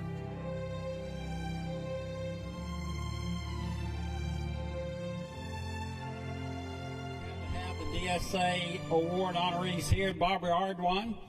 He used to be the lead singer for Kool and the Gang. Not many people know that. Robin Fambro, she's the pride of New Orleans. Who else we got? Glenn Gilbo, he played center field for Eastside Proctology back in the Little League days. Scooter Hobbs, named after Child's Transportation. Scooter, there's Larry, the lion-hearted Heimel from down at Southeastern. Who else we got? Dougie and Kent Lowe, the heart and lungs of the Hall of Fame. We got Dan McDonald, who's pinch hitting for Mary Beth, his wife, who should be in the Hall of Fame. Lori Lyons, Sports Lines, just saw you. Mr. Tompkins is down there. Winner of the Sheldon Mickles look-alike contest is Sheldon Mickles. There's Roe Brown and the Voice of the Hall of Fame. Lynn Rollins, did we get everybody? Have y'all ever seen Dodgeball, that movie? We're kind of like the Vince Vaughn team in Dodgeball, but we're really lovable and a hard-working group. Y'all get together so they can get a picture of you. The guys, they look almost lifelike if you catch them in just the right light. Everybody clap. Big hand for our DSA award winners, guys. They've earned it. Way to go, fellas. Way to go, ladies. Good job. Good job. Okay, before we move on, thank you so much. He's like a father to me, except I won't let him bathe me. I drew the line on that. Good to see you, Sheldon. Glad to catch Sheldon between cruises. It's what he does. I know, just keep walking. Speaking of great people, Gerald Boudreaux and the LSWA president, John Marquet, there they are over there.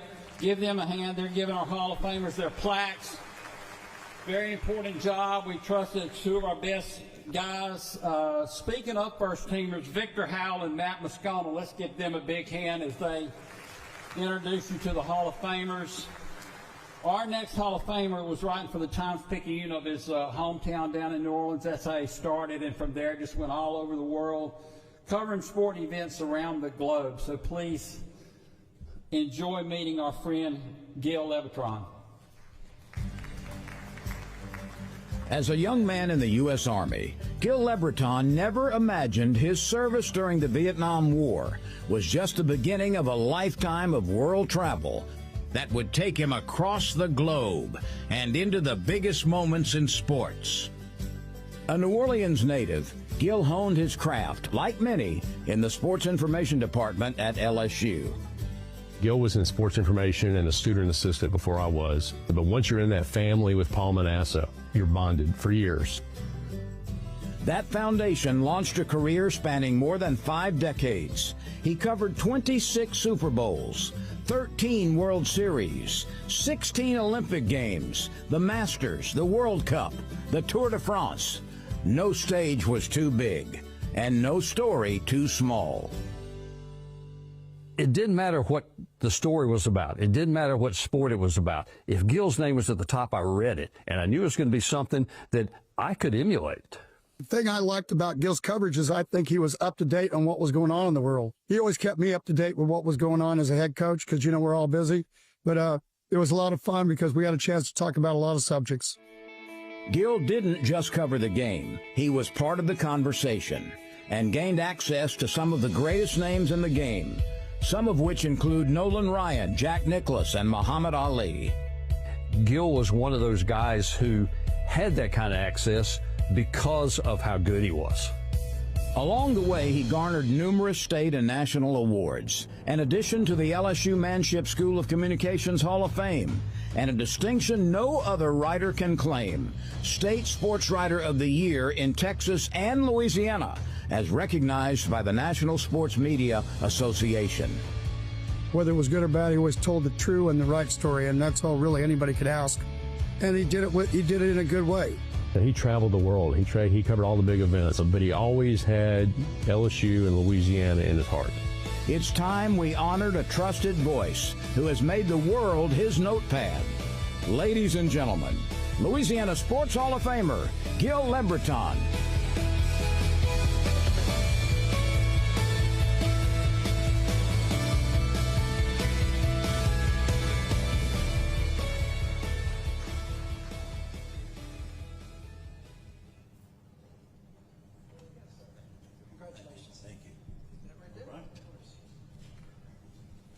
Well, that tires me out.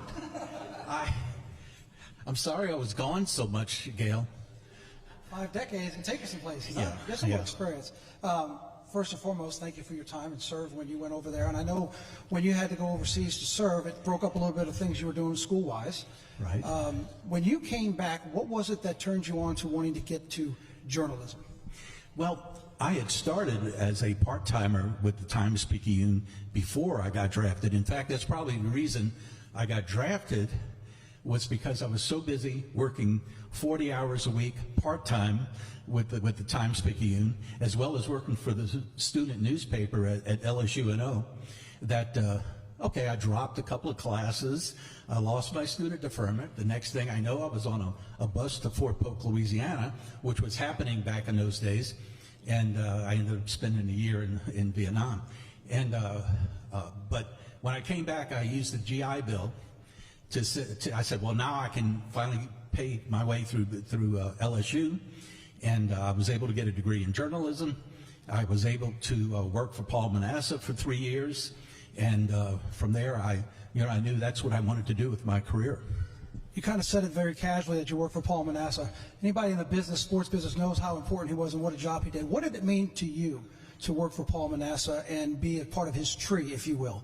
Well, I had met Paul.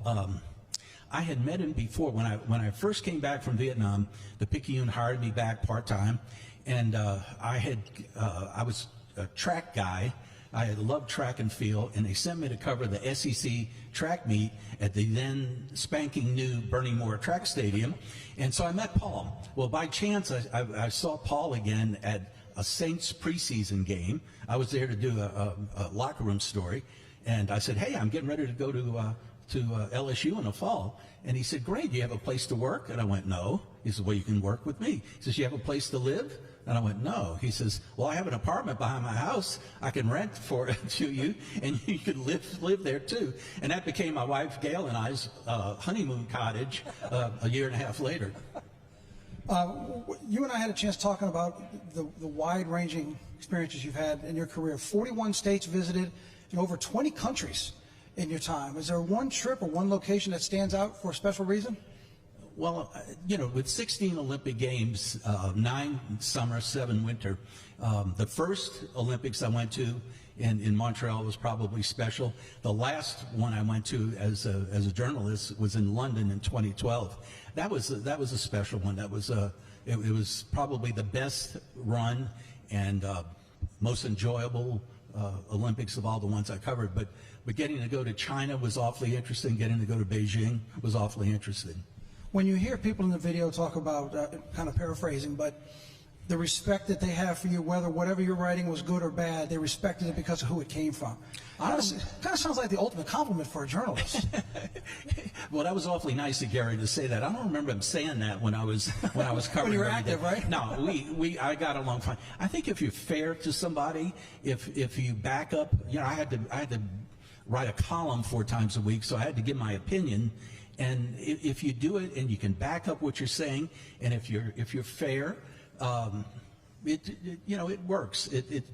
Most people appreciate that. Where'd you get that characteristic? Where does that come from? The ability to form those type of relationships with people? Oh, I just watched the people that I admired coming up. I watched Peter Finney, the gentleman that Peter was. I worked for the assistant sports editor, Will Pennegy, when I saw the way he did his job when I was starting at the Times-Picayune. You don't have to have a hot sports opinion and go for the throat all the time. I think you get more done by just listening to people and being kind to them. Any particular interview stand out for you? I know we're going back a lot of years now, so it may be tough. Is there one interview that you remember? Without a doubt, it was when I got to interview Muhammad Ali one-on-one in the spring of 1980. Ali, just the only time people ever talked to Ali was when they had a major press conference with, national TV and everything there before a fight. But Ali was getting ready to come back for to try to win a heavyweight title for the 4th time. And the word was that he was out of shape, but he decided he needed the money. So he got back to the gym to prepare to face Larry Holmes. Well, I had done a story and gotten to know Angelo Dundee, who was the manager of not only Ali, but Sugar Ray Leonard. And I got to know Angelo, and he said, well, the champ might be coming back. And he says, you ought to go talk to him. And I said, well, tell me how. Well, he says, if I hear anything, I'll give you a call. And one day I get a phone call out of the blue saying, the champ is going to be at his Deer Lake, Pennsylvania log cabin training camp, which he built himself, moving boulders and logs. And he said, he'll be there on Friday, we'll set you up. Well, I go up there thinking there would be a major press conference, but no, it was just me. And we sat at a table in the log cabin kitchen with me here, and we were probably even closer than you are right now. And he told me, I asked for 15 minutes, he gave me 45, and he talked for 44 of them. 5 decades plus of experience, and in these days with social media and electronics, anybody can, they sit in their parents' basement eating cheesy puffs and put stuff out on social media and think they're reporters. But with 5 decades of experience, for those who want to try to do somewhat of what you did, what's your advice? What's your big point for somebody to take away from to enjoy a career like you did? Well, they need to remember that covering sports is not about just giving the touchdowns and the box score, and it's not giving hot takes all the time. Every one of these great athletes and coaches that are being inducted tonight, somebody told their story. Somebody working for a newspaper, a TV, a radio station, told their story, showed the humanity behind them. I hope that people that want to get into the business don't forget that, and that they want to tell stories. Be curious about somebody. I think that's a Ted Lasso advice, but that's true. Be curious about somebody and bring that story to people, and they will appreciate it. Well, for over 5 decades, you've been telling stories. Now your story has been written, and you are a member of the Louisiana Sports Hall of Fame. Congratulations on your journey, and congratulations on your induction. Thank you so much. Gil LeBreton, everybody. Thank you. Thank you. Thank you. All right, now we're going to head out to the floor because Matt Moscona has some more information to talk about the Louisiana Sports Writers Association. Matt, all yours. Thank you, Victor. Here with John Marquez, the president of the Louisiana Sports Writers Association. And this is an incredible event, a great class that's being inducted. But how this class is elected is a laborious process. John, if you would shed a little light on how that happens. It's really a labor of love. We have an initial ballot of hundreds of athletes, coaches who have been nominated from various people, and from that we whittle it down to the ballot for when we actually have our selection meeting that you've been a part of the last few years. So when we actually meet as a body, it's maybe half of who's actually been nominated or less than that. And, you know, this past year we had it in Pineville, and Charles Smith, who's a member of the Naismith Basketball Hall of Fame, this Hall of Fame was part of the selection committee. And it took us about almost 2 hours to go through the ballot, just talking about everybody. And when we finally had our first round of voting, I went over to Coach Smith and I said, "You ready to leave?" And he said, "I'm impressed, and I'm actually shocked that y'all elected me after looking at everybody that's nominated. We could fill many halls of fame with those that have been nominated and have an outstanding class every time." And of course, this class is no exception. And you know, Kathy Holloway is someone who I know means an awful lot to you, who we're about to induct as well. Yeah, it's actually been personally, you know, I told Coach Brady, I was there when he brought Sanford in to beat LSU. I've known Warren Morris just about all my life. And Kathy Holloway is a special lady in my life. Of course, you know, if you grew up in Central Louisiana, you know about her history. But almost 20 years ago, her son came to be our pastor at my church. And when we elected her and I got the word from Doug Ireland, I called her steward, her son, my pastor, and said, "Hey, your mom just got elected," telling him about it. "Hey, do you think we could surprise her at our next church service?" Well, that happened to be Christmas Eve the next day. And Stewart said, "Let me think about it." And it took him maybe 10 minutes to call me back. "Let's do it." We called her on to the pulpit. She had no idea what was going on, and she thought I was maybe putting a plug for Upward Basketball that she coordinates. And I said, you know, I was trying to let everybody know she's more than just a pastor's mom. She's really a pioneer throughout the country, let alone Louisiana. And I said, she's been a member of every Hall of Fame but one, and now she's a member of the Louisiana Sports Hall of Fame. And I wish we could have had a camera on her face, because the look of shock was priceless. And I'm surprised she didn't even just collapse. But, you know, thankfully she didn't hurt me after the service. But, you know, you talk about the impact of the Hall of Fame. I don't think it fully hit her or some of the others until this week they got here and they see it's more than just a name on a list. It's really a museum of the best that Louisiana has to offer, and this class is just proof of that. It's incredible.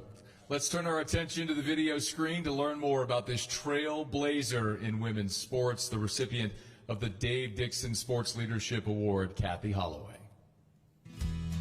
Kathy Holloway has been a pillar of girls' high school basketball, not only in Louisiana, but across the nation. Her love for the game began early. At Poland High School, she delivered a record-setting performance in the 1965 Class C Sweet 16, scoring 86 points in 2 games, a mark that stood for nearly 30 years. She was used to winning. She was a leading scorer in the state of Louisiana. She's been a competitor probably for all her life. As a coach at Tioga High School, Kathy Holloway built a program defined by consistency and excellence, leading her team to 10 playoff appearances and 2 state runner-up finishes. Title IX was passed in 1972, and I think that energized someone like Miss Holloway.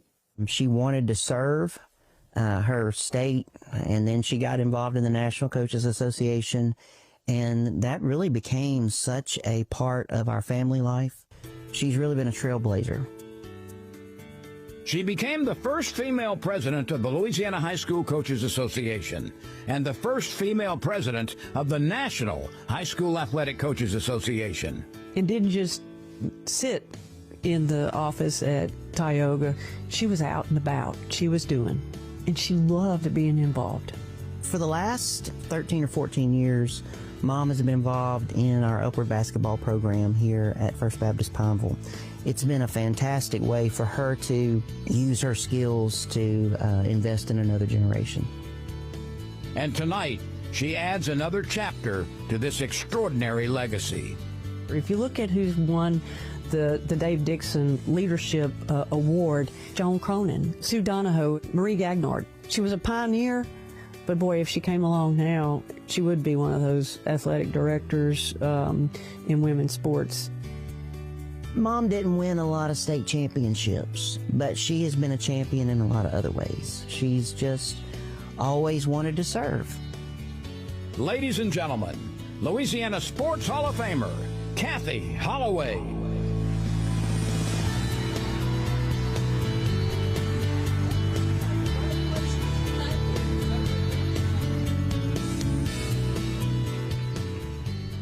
Congratulations. Thank you. It's great to see you here on stage. So they said in the video how shocked you were when you heard that you were going into the hall. Maybe you would have been a little more shocked if you were being inducted as a member of the All-American Redheads. You didn't know I knew about that story, huh?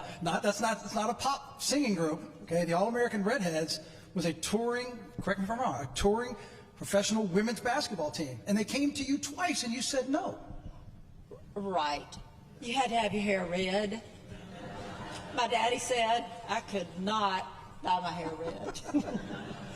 So that worked out just fine. I mean, as if I'm a person to talk about conversations with hair, but that's another story of another time.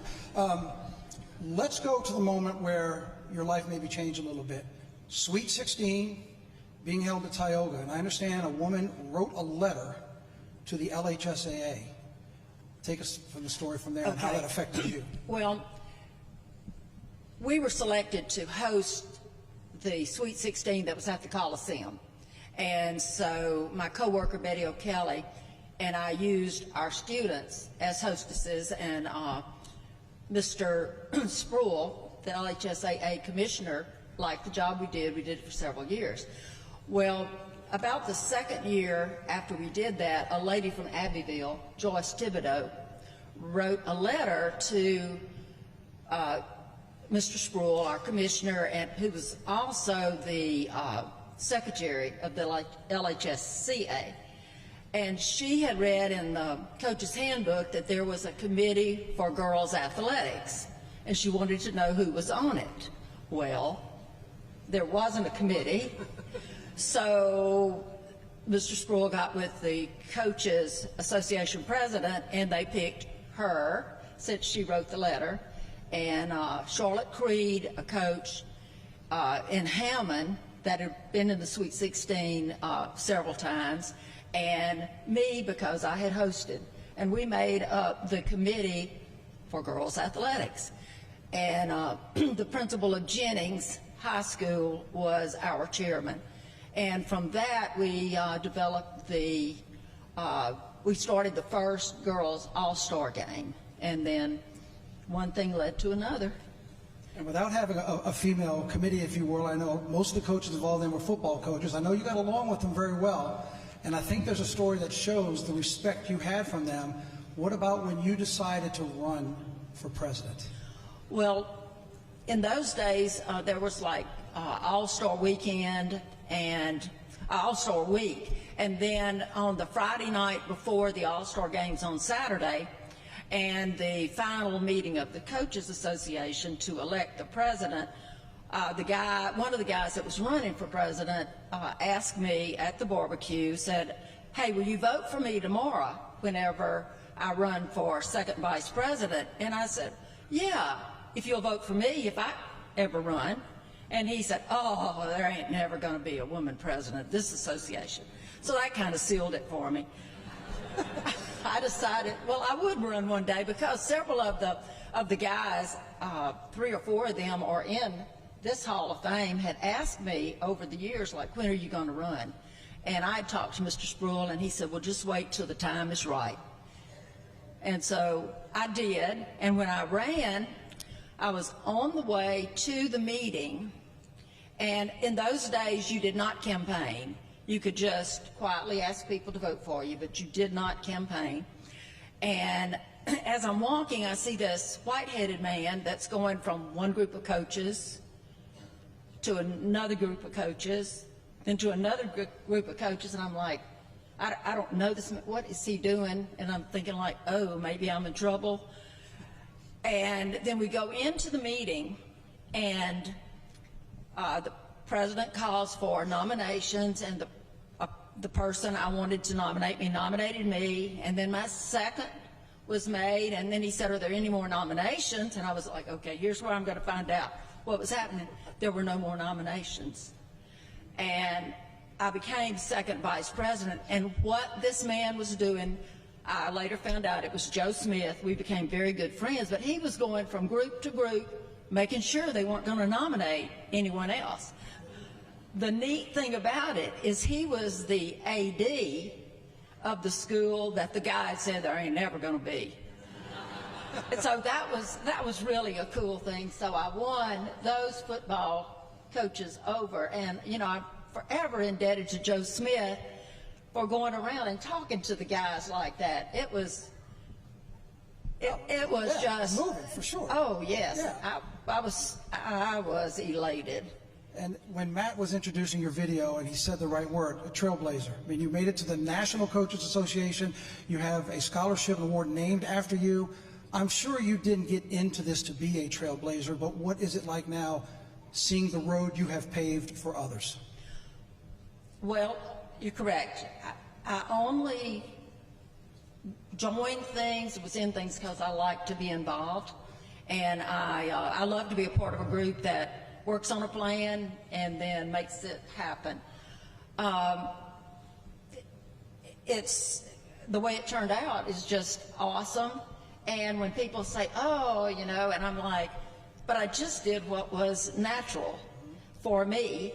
And it's been so much fun meeting the people. I've been blessed with the people that I've met and worked with. I would have never met these people had I not been involved.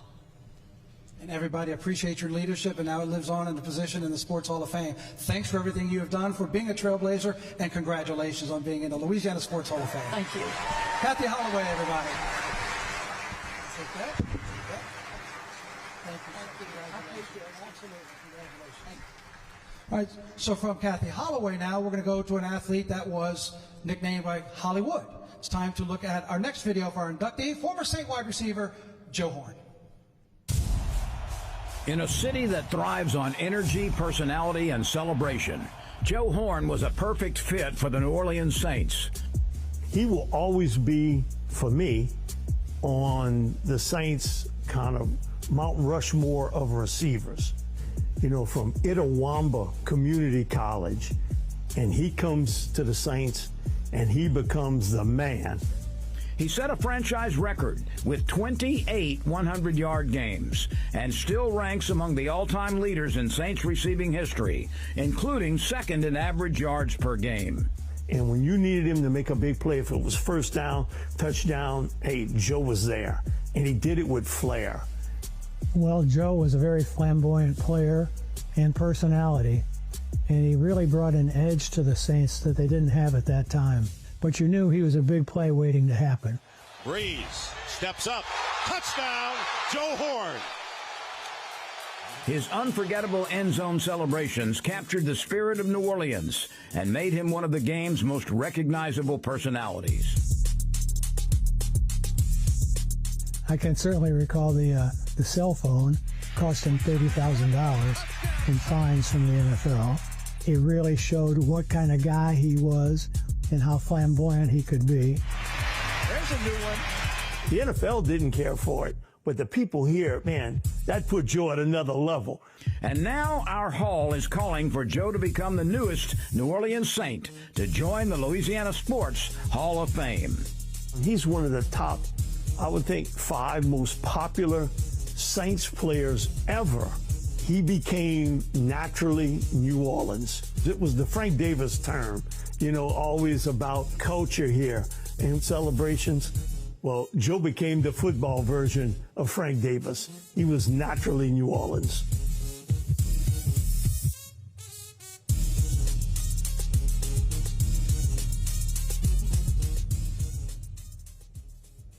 Well, Joe Horn was the life of every party on Sundays in the Superdome.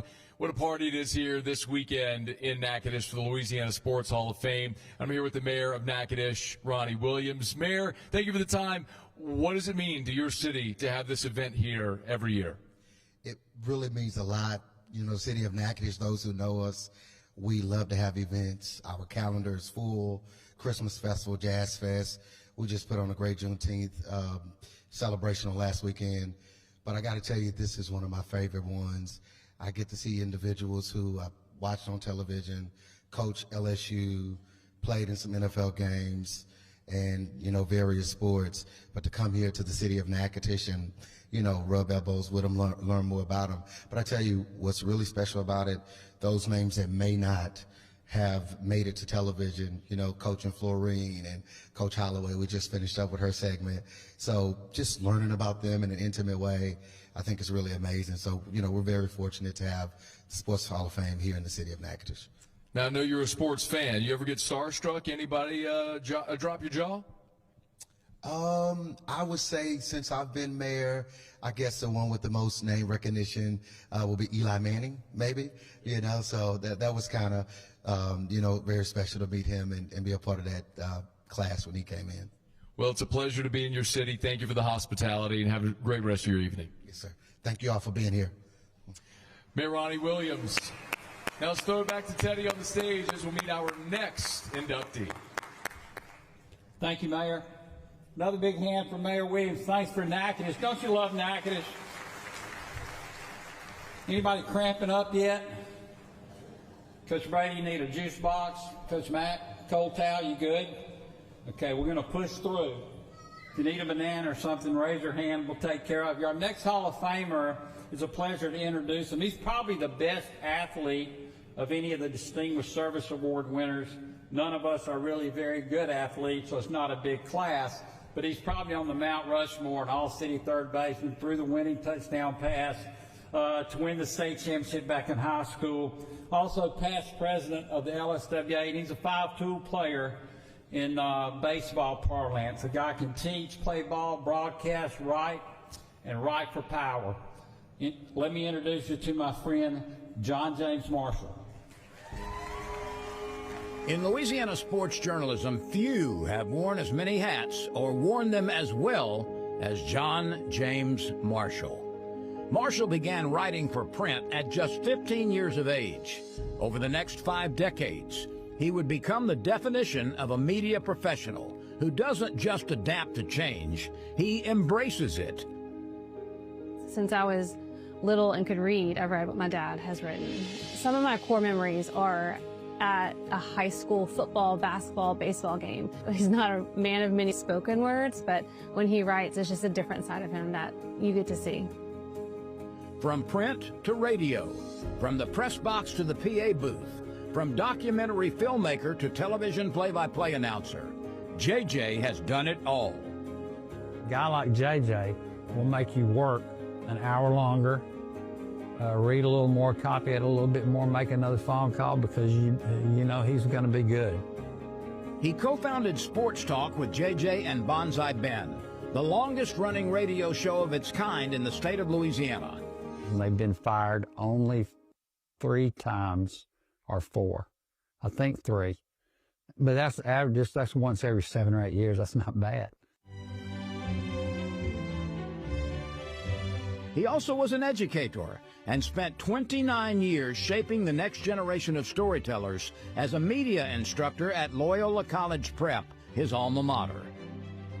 I have never met someone who is able to connect with so many different types of people. He has a way of highlighting the good components of everyone, and he's really able to teach that to our students. Y'all think you've got it tough, but wait until you have to pay taxes. So enjoy April 15th while you can. He's an old school journalist. He's still able to take those basic elements that used to be so important and teach those to students and also convey them in the videos that we put out. He is a Renaissance man, a dedicated educator, and one of the most distinguished sports writers this state has ever produced. And I'm just so excited that his work is being recognized after years and years of the dedication he's done to this craft. Ladies and gentlemen, Louisiana Sports Hall of Famer, John James Marshall.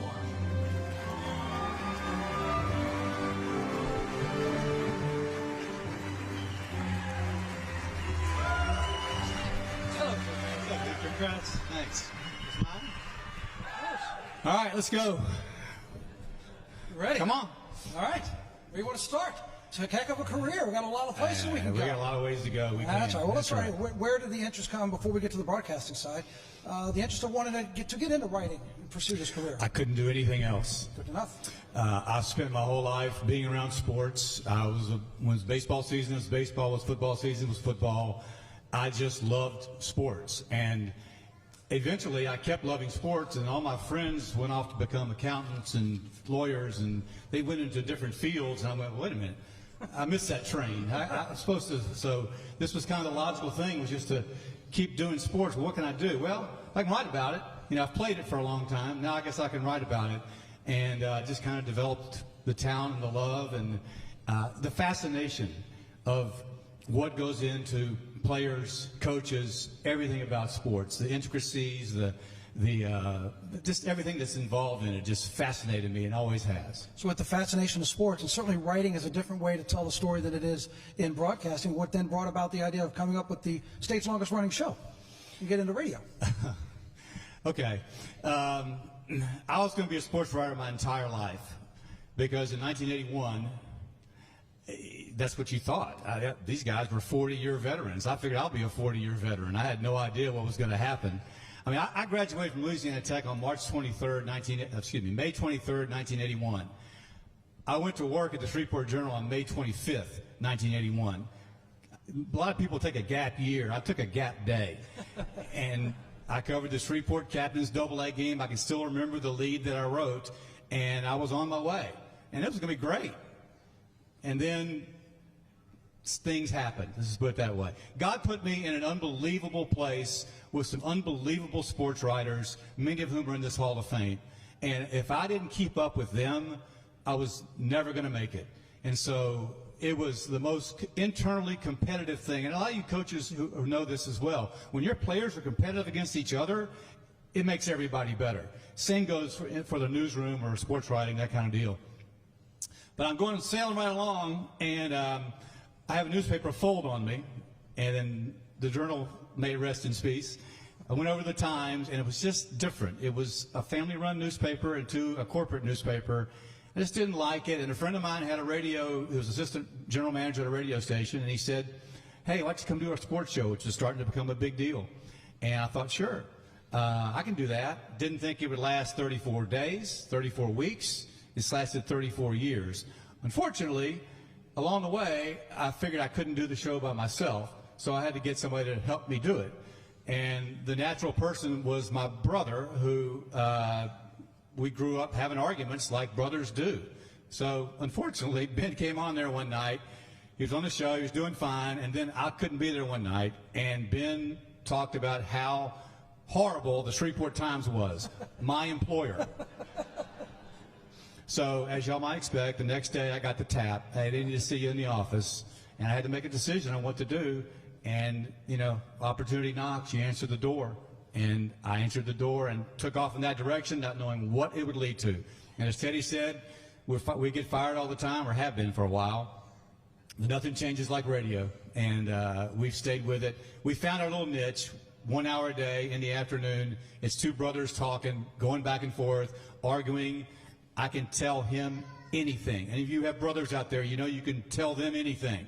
I couldn't, if me and you were doing a radio show, I'm not sure what I could say to you, Victor, but I could tell him anything. Yeah, understood. Then you go back to school, and I should mention that some of the video that was shot and shown in that video about you was actually done by your students at Loyola. Well, good. I'm glad to know I've taught them something. Yes, That's good. Good. But what that has meant to go back there and contribute. Well, I'm a fairly loyal person. Now, like I said, I would have been a journalist for 40 years if I could have. I've done a radio show for 34 years. I've been at Loyola for 33 years. Mainly because, if y'all got rid of me, I'm just coming back the next day anyway. But I've taught them, it's storytelling. It's like we've heard before. This is just storytelling. And that to me is an easy thing to do. Look for this, try to do that, have proper syntax, don't split infinitives, just do basic stuff. And there's stories out there, you just need to find them. And as we wrap up, there's a story I know you're working on, a very nice story that you will be telling, a special project. Why don't you tell us about that? Yeah, timing's everything. And this is the 50th anniversary of our state championship football team. And I'm telling you, I don't know why. It's a God thing. I got tapped on the shoulder metaphysically and thought, I need to do something, a documentary about this. And I can do it. And nobody else can do it. And it has been the greatest labor of love that I could have ever gone through in journalism, to talk to my old teammates, to interview coaches, players on the other teams. I am so excited about this. I mean, I kind of think this is my mic drop, but it's a labor of love. It's like any documentaries, you don't do them overnight. Right. But I'm looking forward to putting this one out when our 50th reunion comes out in September. And we will look forward to seeing when you get to do that. Good luck with that. And again, congratulations on being inducted into the Sports Hall of Fame. Thank you. JJ, everybody.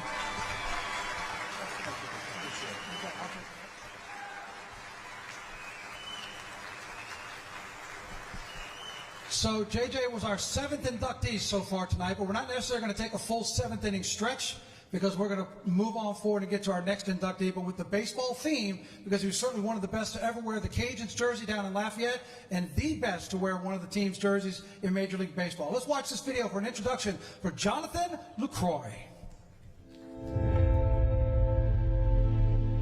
On the campus of the University of Louisiana Lafayette, there's a culture shaped on passion, pride, and grit.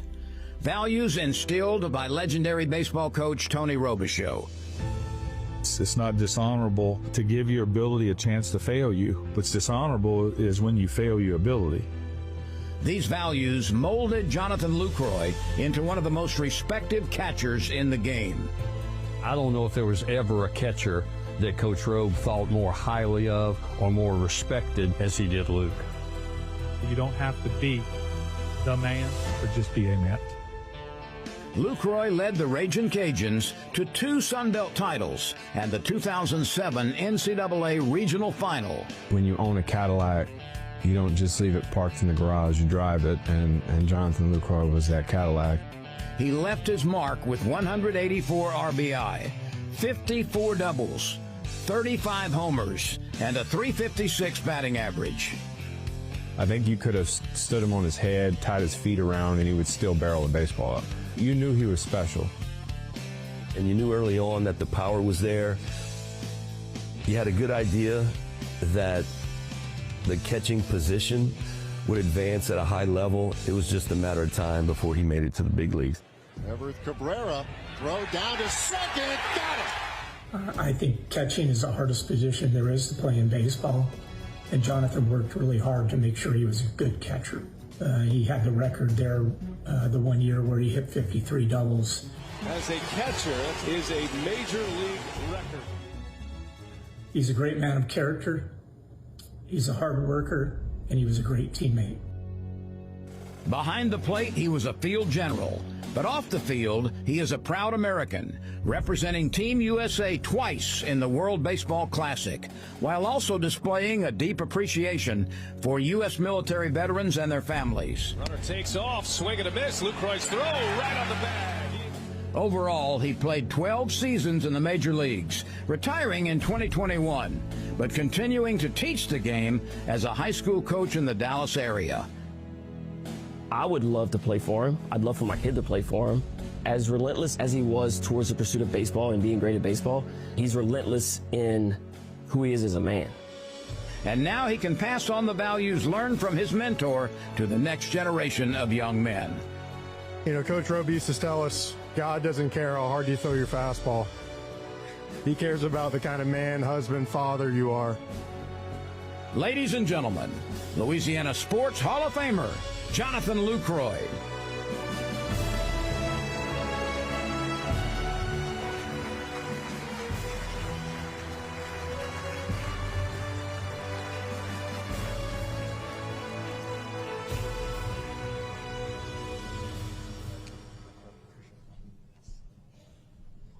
Man, I heard a big old round of applause over there. Who are these folks with you?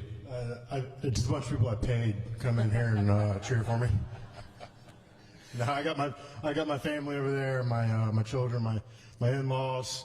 We got some Cajuns over there. We got some Cajuns. Coach Matt Deggs is here. Showed up. Some UL people. So some friends from Dallas. So we got a good group. Man, when I look at your career, you accomplished so much in so many places. But I'm fascinated to know a kid from Florida ends up in Lafayette, Louisiana. Walk us through that story. So, interesting story. I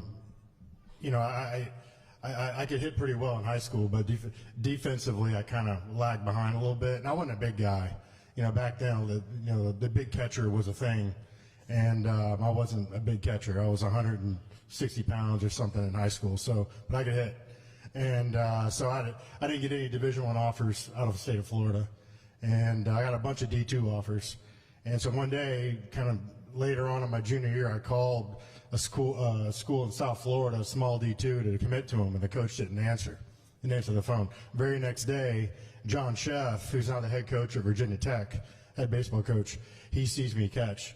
I'm catching one of my buddies on our travel ball team, and that guy was already going to UL, so he saw me catch and liked me, brought me out, and I'm like, man, I'm in. Let's go. So I signed it pretty quick. Love to hear it, man. Whenever you think about your career at UL, you now are one of three names on that outfield wall. I mean, it's Louisiana Lightning, it's Coach Robe, and it's Lucroy. What does that mean to you to have 21 on that outfield wall? Well, I told him, I said, when they called to tell me about that, I said, you guys need to stick it in one of them bathrooms or something over the urinal or something. That's where I need to go. But I was like, I don't need to be on that wall. But, seriously, it's a privilege. I mean, you got Gator, Ron Guidry should be in the Cooperstown, in my opinion. He's one of the greatest left-handed pitchers. He is, no doubt. Matter of fact, I told them that. I was there a couple weeks ago for a thing, and I actually told them, I was like, you guys need to get Ron Guidry in here and quit playing around. And then, of course, Tony Robichaux, who, in my opinion, I'm sure a lot of y'all in here have heard of him, know who he is. He was a real deal, and great man. So being able to be next to those guys is just very humbling and very, very, very proud of that, but thankful is probably the best word. Yeah. Had a chance to chat on the radio with you a few weeks ago, and one of the things that came up was you actually getting to wear, despite wearing 8 Major League uniforms, the Cajuns uniform, wearing the USA across your chest in the World Baseball Classic, you told us, was something that maybe meant the most to you. Why? We got rivalries everywhere, right? You got rivalries in college. It's, LSU or UL, or it's Florida State or whatever. And, it's the Astros and the Rangers, and it's the Yankees and the Red Sox. And you got rivalries everywhere. And in my opinion, whenever you play under one umbrella, which is our country's colors, it all goes away. Like whenever and Warren can speak about this when he gets up here, but, whenever you put your country's name on your chest, and I didn't serve in the military, I was playing baseball, but whenever you're able to do that, it's the pride that you have is just, it's hard to explain. I mean, you go out and you play on this field, you're in this clubhouse with some of the best players in the world in that clubhouse, and I'm looking around, and I got Buster Posey over here, and I got, Paul Goldschmidt over here, and I got Kershaw over here, and I got, and I'm just like, wow, what am I doing here? And it's like legit best players in the country for American, and you're in there competing with them for for a world championship, basically, a gold medal. There's nothing like it. It's hard to explain. It really is. It's just a great, great thing. 2017 gold medalist in the World Baseball Classic representing the United States of America. It's an awesome, awesome honor. I know we'd be remiss if we didn't spend time here talking about Coach Robe, who, as you said, most people in this room know him, were touched by him in some way. What did that man mean to you? Well, I mean, look, I think I've said this before. I really believe this, that if it wasn't for him, I don't think I'd ever made it to the big leagues. You know, he was just a great man of character. I mean, he had several, I believe, I could be wrong, but I'm pretty sure he had a couple thousand people just at his wake, at his viewing that showed up in Lafayette at the Cajun Dome, you know, and I know his funeral was packed out. I mean, it was insane. And so it was having that kind of impact. I mean, it was huge. I mean, he coached several thousand players in his 36 years or whatever it was, over 30-something years of coaching. And I hope that I have that kind of effect one day. I don't think I will, but I hope I will.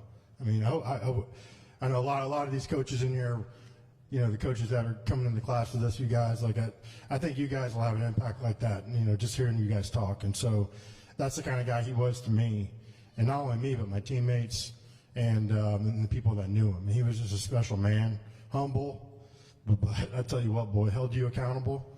I mean, and I needed that. I'm a very stubborn person. He would hold me accountable, boy, and I really am thankful for that. He's a humble and generous man. Yep. 19 UL athletes, 9 coaches are in the Louisiana Sports Hall of Fame. You're one of them. What does that mean to you? It's a privilege. I mean, I can't even say any more than that. It's an honor. It's a privilege. I'm not even from here. You know, I'm a Florida kid, right? I'm a redneck though, so I kind of fit in. I seamlessly integrated very well whenever I moved here. We were hunting and fishing. I'm like, this is easy. I'm a natural. And then I married a Cajun girl, so like I got in that way, and so yeah, now I'm all into it. But yeah, it's a huge privilege, huge honor. Some great names in here, and you know, I'm just very privileged that I'm a small part of it. So, ladies and gentlemen, a big round of applause for our newest Louisiana Sports Hall of Famer, Jonathan Lucroy. Thank you, guys. And as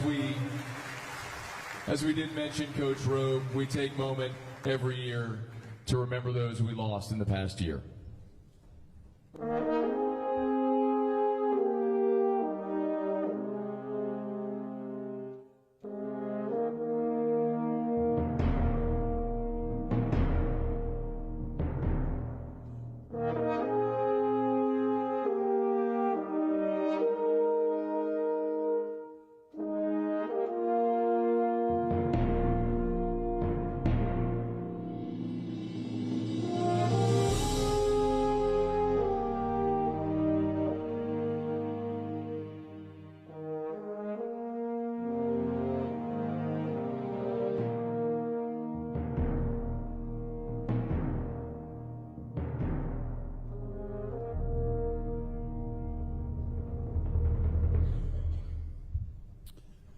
It's kind of a bittersweet part of the weekend, and it reminds you how lucky we are to all get to spend this time together and how much ball is recess. Those are some legendary figures up there. And speaking of legendary, during the Hall of Fame ceremony last year, some of you will recall that we announced a documentary in the works about the life of Dr. Billy Cannon. And everybody who knows anything about sports knows about Halloween 1959, but some of us are pretty convinced the last 20 years of his life was the doctor's greatest run. And his family wanted you to know the whole story, so we're really looking forward to it. Thanks to his family, thanks to a lot of hard work from Louisiana Public Broadcasting, we're going to get to see a documentary that will air this fall on the life of Dr. Billy Cannon, and you get the first sneak peek tonight, so please enjoy this. The tradition between Ole Miss and LSU was just golden. It's almost like church. Excuse me, Lord. Well, every year you would go down the schedule and see when we was playing LSU. They was our main rivalry. In '59, I think they was #1 team in the nation. We was #3. It was a tough ball game. Back then, we played defense, played more defense than they did offense. Our red team was on the field when Billy Cannon caught that irregular bounce and punt. Billy Cannon watches it bounce, takes it on his own 11, he comes back upfield to 15, Curly's at the 20. I said, God, dang, look at that guy run. And then he starts breaking tackles. That's how determined Billy was and how strong he was. It just so happened to bounce directly to him, so he had to catch it. Thank goodness he did. Billy Cannon raced some 89 yards for a touchdown. The impact is almost indescribable. To come to the worst prison in the country, and why would he be the one here? His destiny was to be here.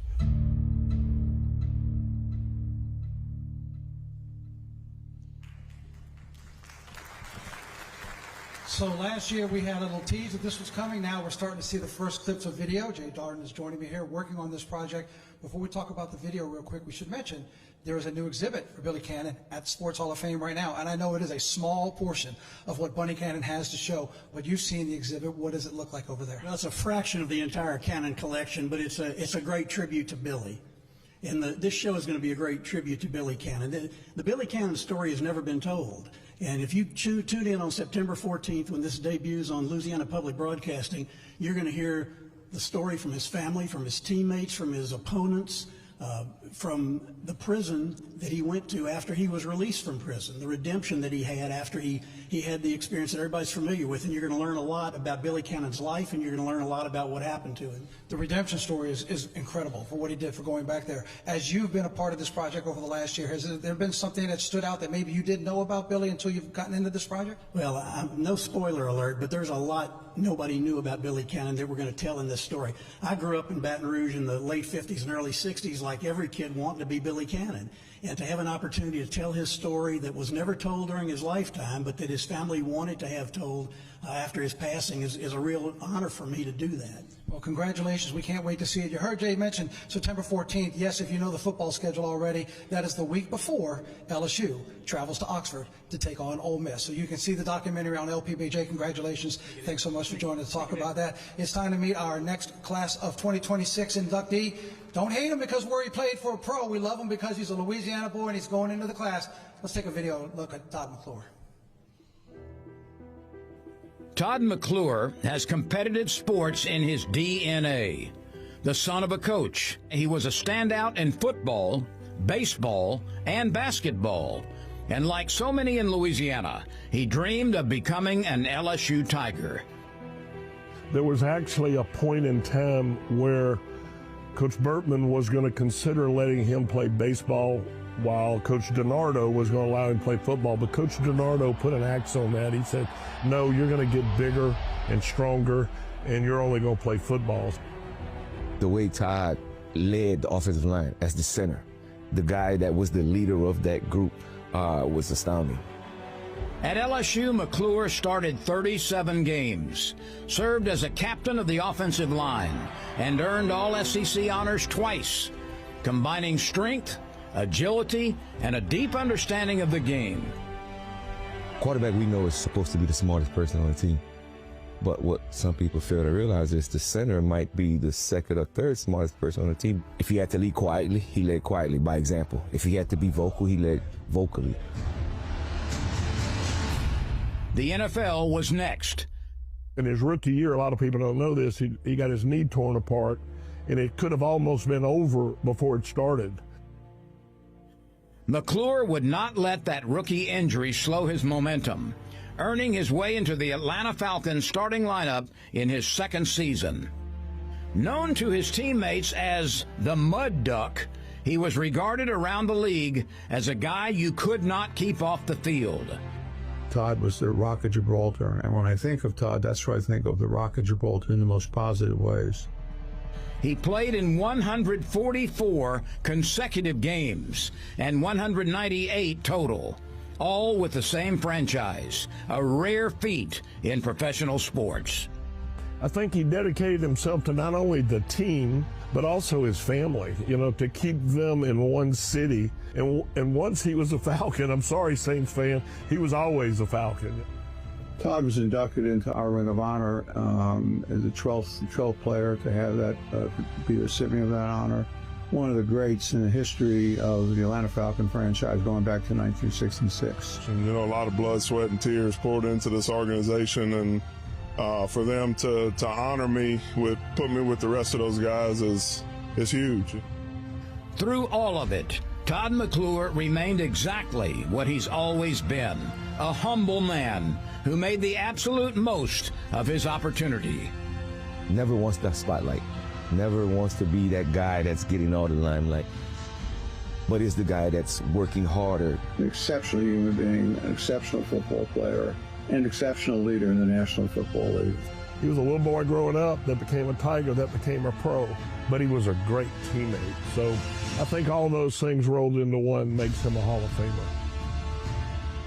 Ladies and gentlemen, Louisiana Sports Hall of Famer, Todd McClure.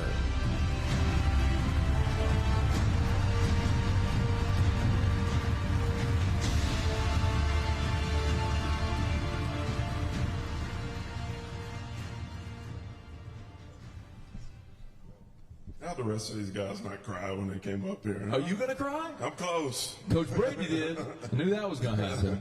I mean, that was like minus 1,000 on the betting line at DraftKings. All right, how'd you get the name Mud Duck? Coach Al Miller, who's actually a North Louisiana guy, was our strength coach in Atlanta. He followed Coach Reeves from Denver to New York to Atlanta, and I think it was a little bit the way I walked. I had a little bit of waddle, and he gave everybody a nickname, and mine happened to be Mud Duck. It's stuck. It's stuck. Yeah. A lot of people call you Big Rude too. Right. That's my yeah. You got a lot of nicknames. Yeah. Hopefully that's the only two. There's no bad ones, No, it'll work. It is remarkable because everyone knows your story in football, but you were a three-sport star at Central. Did you think about ever going a route different than football? Baseball was my first love. Basketball was what we had a basketball in our hand first because my dad was a coach and we grew up in the gym. But as we grew up, baseball was my first love. And football, wasn't a very physical kid. I can remember getting speeches from my dad about when are you going to hit somebody? I was always going away from the contact. And it finally clicked and worked out. But baseball was my first love. My brother Trey, who was also an All-American at LSU, we got the opportunity to be there at the same time. So didn't get to play with him, but got to live through him on the baseball diamond. You had a rare opportunity to start as a true freshman at LSU. There was an injury to Marcus Carmouche. At what point did you know? Look, high school to college in the SEC is a giant league. But at what point did you know I belong here? It was after that. My first 3 games that I started, I didn't know it was a big jump because I played tight end, defensive end mainly in high school. I didn't know how quick I could pick it up, but I think it was my sports background in basketball and baseball and football that allowed me to pick it up so quick, and to get there and have a guy like Alan Faneca, who's a NFL Hall of Famer, beside me, teach me the ropes. It happened pretty quick. And Coach DiNardo told me after those 3 games I started that he thought I had a chance to make it to the NFL. And for a freshman, for him to put those thoughts in my mind, it was something that motivated me. You came in the same class as Booger McFarland. What was it like going against him every day in practice, going head-to-head? The first day I met Booger, he was talking, and now he gets paid to talk for a living. So he's on ESPN. No, great class. Kevin Falk, I don't know if Kev's still here, left from his football camp. There he is to come up here and support me. I tell people all the time, that guy right there, all eyes on 3. You and I were talking about it earlier. He put the national spotlight back on LSU football and got it to the program it is today. Love you, Kev.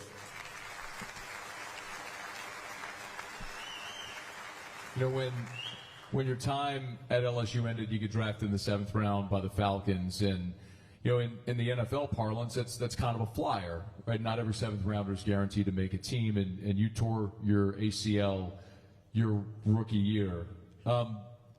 Was there a moment where you might have thought this could be the end of my playing career? Yeah, I can remember sitting on a training table in Furman, South Carolina. That's where we went to training camp, and I tore my knee up, and I was 7th round pick, like you said. I'm sitting there thinking, man, this could be it. You know, what are they going to do? So they had the opportunity to either put me on the IR and keep me on salary or injury settle. If they injury settle with you, they give you some money and you're gone, you know. So they put me on IR. I was able to stay around. I proved myself enough in OTAs and mini camps for them to give me another shot.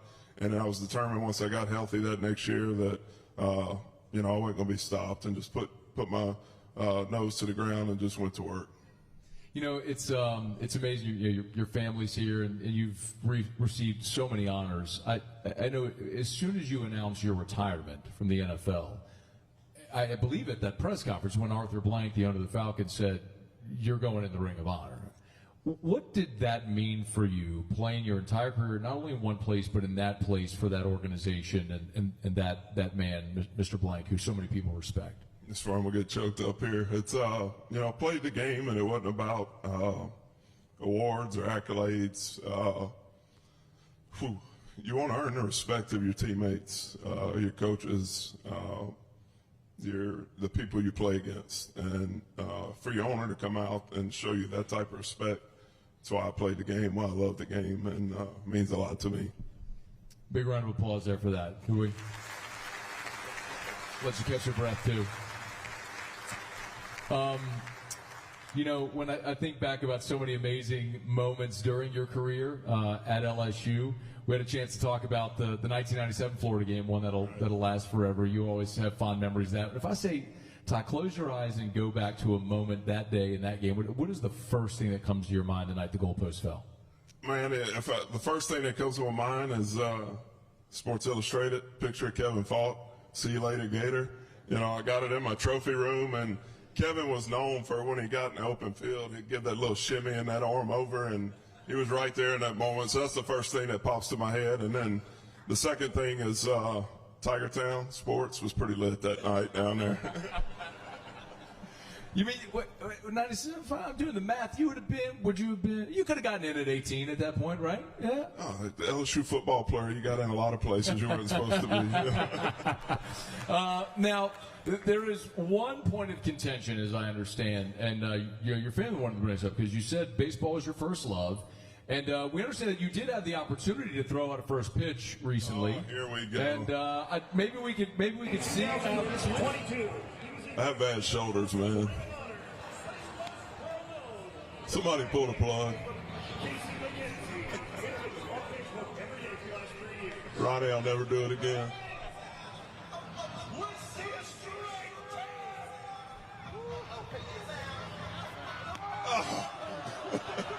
All right, so here's my question.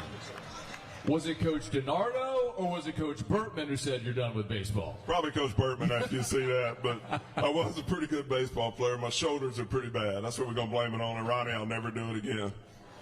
Ladies and gentlemen, Todd McClure, Louisiana Sports Hall of Famer.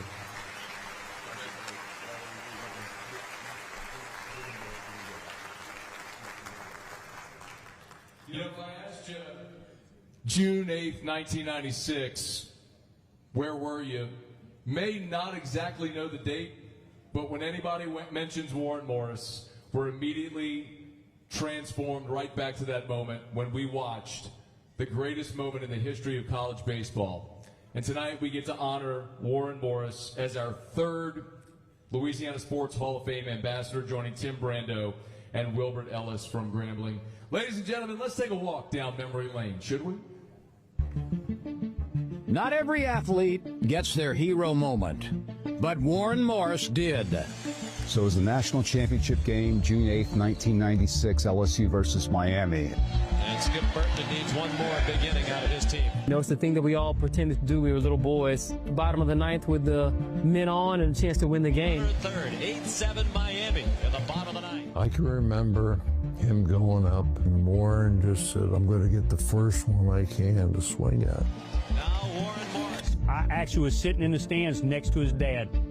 I can remember his dad looking at me when he was walking up to the plate and say, "Poor Warren." Everybody knows where they were when he hit it. The stretch by Morris in the pitch. and he hit it so hard. Well, that's at least a double. We're going to tie the game. You're like, is that a home run? Is that going out of the park? That's way back there. Way back there. Home run! As we dissect the swing heard around the world, the story only gets better.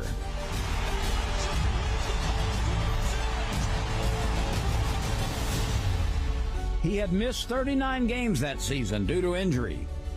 He had an injury called a hamate. He played in 22 games, and LSU won all 22. The bat that launched the home run had never been used in a game before. I don't think I could hit it that far. I hadn't hit a home run all year. It was the first time the College World Series had ever been won on a walk-off homer. And it still is the only time, 30 years later, that the College World Series has been won on a walk-off homer. And what many remember as one hero moment was a spark for Warren Morris to a baseball career that many will never achieve. He represented the United States on the Olympic team. They won a bronze medal at the Olympics. From that point, Warren began his professional baseball career and had a very successful major league campaign. It's just a true testament of the type person he is, and the hard work paid off. Because great moments alone don't define a Hall of Famer. What he represents does. He embodies everything that you want a citizen to be as far as work ethic, integrity, compassion. We all hope to be successful. We all hope to keep our humanity as we become successful. And if we just had that one swing, if we just had that one chance, could we do something heroic? And he did it. That people have to remind him that you're the guy, dude. You did it. You're the man who did it. This is a total effort. There was no hero. There's no superstars on this team. It was everybody. LSU will always hold a special place in my family's heart, and just to see the way my dad, he's been able to impact so many people, so many fans, and just over the love of baseball. Dreams do come true. Ladies and gentlemen, Louisiana Sports Hall of Famer, Warren Morris.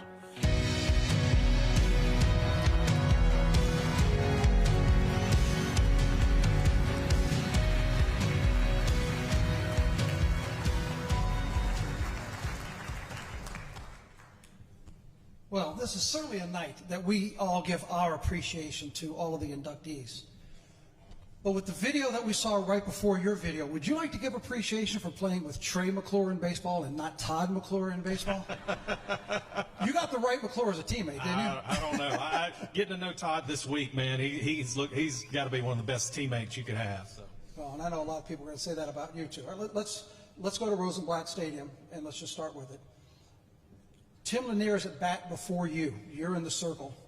Do you know how many curveballs Tim Lanier got before the strikeout?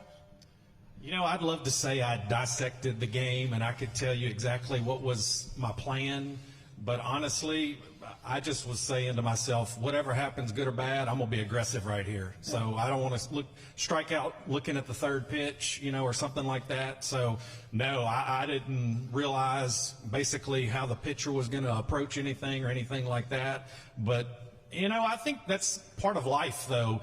Sometimes Coach used to tell us this a lot. You can't be afraid to fail, and I think at that moment, Tim Lanier looked at me as he was walking back to the dugout, and he said 3 words. He said, "Pick me up." And, that as a team, those are the words that you have to hear because, no one's always going to come through in the clutch. No one's always going to be the guy. But it's a team, so somebody else is there to pick you up. And that's, as he said that, I just remember thinking to myself, all I can do is the best I can do. And again, I'm going to be aggressive right here, and that more than anything is why I did hit the first pitch. Well, Tim faced 6 pitches. 5 of them were curveballs. Right. Your first pitch and the last pitch of that game was a curveball before you roped it out to right field. We heard about the games you missed. So were you just trying to get it into play? You had no home runs all year long. You're coming back from an injury where you missed so many games. There had to be so much going through your head at this moment. Yeah, and everything in the moment, you're just playing the game. But looking back, faith has always been a big part of who I am, and my parents raised me that way. I truly believe that, you know, God has a plan for each of us, and I don't know why, but as you look back, my injury was diagnosed just in time for me to have surgery so that I could come back and play and not be 100%. But the day we played that game in the College World Series Finals, when we took batting practice for the first time that year, I told Coach Bertman, today I feel as close to 100% as I have all year. So what if I get that injury diagnosis 2 weeks later? Well, I'm not able to do that. But, you know, it's incredible now that we're 30 years past that. And just the amount of people that have told me, you know, I remember where I was, what I was doing, and, you know, just the number of people who said they jumped up and hit their head or their hand on a ceiling fan is incredible too.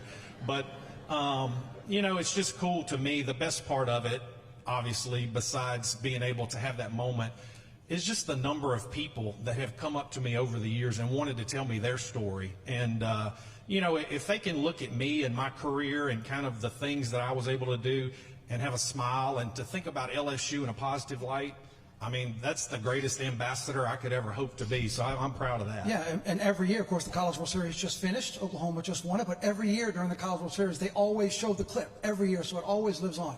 So you have at that time, the greatest moment. And to this day, the greatest single moment. Did you get left behind at Rosenblatt Stadium? Did they leave you? What happened? I did. I can't say fault Coach Bertman or anything like that. I probably was in so many, you know, interviews and things. I just told the bus to go ahead, but it's true. The bus left me at the stadium. So me and my parents, or my dad was there, we were walking through somebody's backyard in full uniform to get in a van to ride back to the hotel like you would when you're 9 years old. But, yeah, that is a true story. And as we saw in the video, how nice is it to still have a connection with your daughter as a Batgirl? Yeah, at the that's LSU awesome. program. So my twin daughters are there at LSU now, and Amelia, she's been a Batgirl. This is her 3rd year. So just awesome to go to Alex Box Stadium and cheer on, you know, the Tigers and see her out there and to have another Morris on the field. Yeah, and you really didn't have a lot of time to settle, because I was actually in the business covering you and came to Memphis to cover you, because you get done with Rosenblatt, you and Coach Bertman are straight to Memphis for Team USA. Did you ever have time to really absorb everything? And what was that experience like? Like Jonathan Lucroy talked about having USA on your chest. Yeah, no, and I'm glad you asked me about that, because just incredible. And I don't think it gets talked about enough. Just the honor of being an Olympian, and, you know, and to represent my country.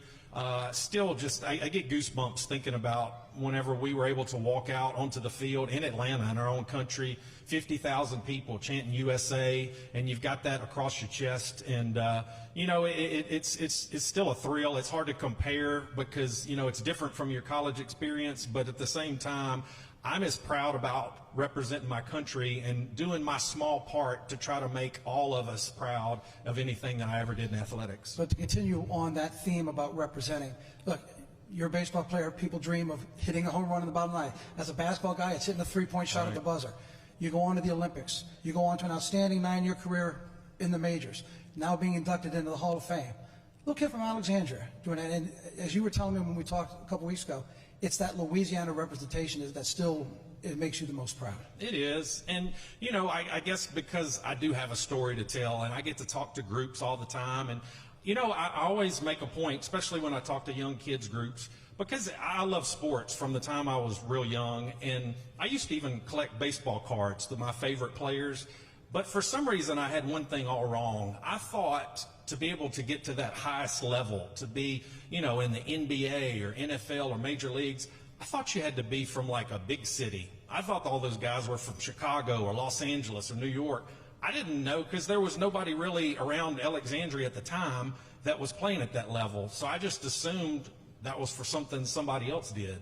So I don't have a lot of baseball cards, but I have some. And whenever I go talk to those kids, I bring that baseball card and I show them right there on the back. It says Alexandria, Louisiana. And if I can do something like that, there's no reason why any of them can't achieve whatever their dream is. Well, you've been a great ambassador. Yeah, absolutely. You've always been such a great representative for LSU and your family. We heard the call on the video there from Jim Hawthorne, and now officially going in as an ambassador. Sean McDonough was on the call for CBS and had the 12 greatest words at the moment and still lives every year. LSU wins the College World Series on a home run by Morris. Congratulations, Warren, and welcome to the Sports Hall of Fame. Warren Morris, everybody.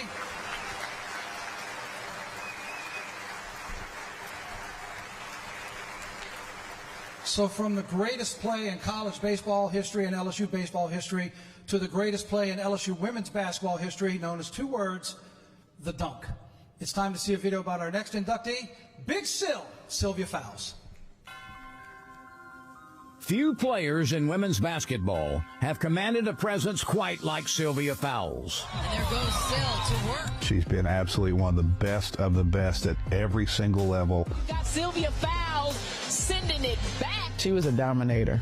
The towering 6'6" Miami native arrived in Baton Rouge as a McDonald's All-American, quickly learning that height and size alone don't win basketball games. Early on, the biggest factor in her growth was she was too nice. We had to make her, to be honest with you, a little bit more selfish. She was such an unselfish kid. You throw the ball in the post and she's looking to pass it out, and we wanted her to score down there. She was incredibly coachable. Every day he had something negative to say, and I never understood why, but he was preparing me. She helped the Tigers compile a remarkable 129-22 record with 4 straight Final Four appearances. It's like you got a big 6'6" player coming down with guards that can shoot, guards that can attack the rim. She kind of set the tone of what, this program or what it was going to be like for the future. Her highlights were simply unforgettable. She got a breakaway, she got a steal at like half court, and it was just her in the basket. The dunk was special not just because it was a dunk, but because it was another step in her growth. And it created a moment in LSU history that, we'll forever remember. Sylvia was a natural fit in the pros. Sylvia Fowles with the dunk. Going up against her, she is a force to be reckoned with. Even from the scouting report, it was like, don't let her get this low. Don't let her bury you underneath the basket. Pivoting, denied by Fowles. I think the best center of all time in women's basketball, and somebody who just had a relentless will about her to rebound and get her spot on the block. She had great hands. Over a 15-year career, she averaged 15.7 points and nearly 10 rebounds a game. We won 2 championships. She was a finals MVP, won an MVP. The rest is history. She also added 4 Olympic gold medals to her legacy. What you see on the court is exceptional, but then off the court, the energy and the love and the joy that she puts out is just phenomenal. If you've been around Sil, you know she's a Hall of Fame hugger. She founded the Sylvia Fowles Family Fund to support children in need, serves as a spokesperson for Citizens United for Research in Epilepsy, and gives back to the game as a coach with the Miami Suns AAU girls basketball program. She's always been goofy. Really, she is a big kid at heart. She's helping putting towels away and filling water bottles for people. Anything you can imagine that is to help somebody else. Sil's at home knitting, making pillows. Off the court, she was basically like a big teddy bear. Number 34, Sylvia Fowles. There is no question, she is one of the greatest to ever play the game. I didn't cry. No. Let me tell you why I didn't cry. Because I wanted it to be a celebration. So I was happy. But if I would have seen somebody cry, then I would cry. Ladies and gentlemen, Louisiana Sports Hall of Famer, Sylvia Fowles.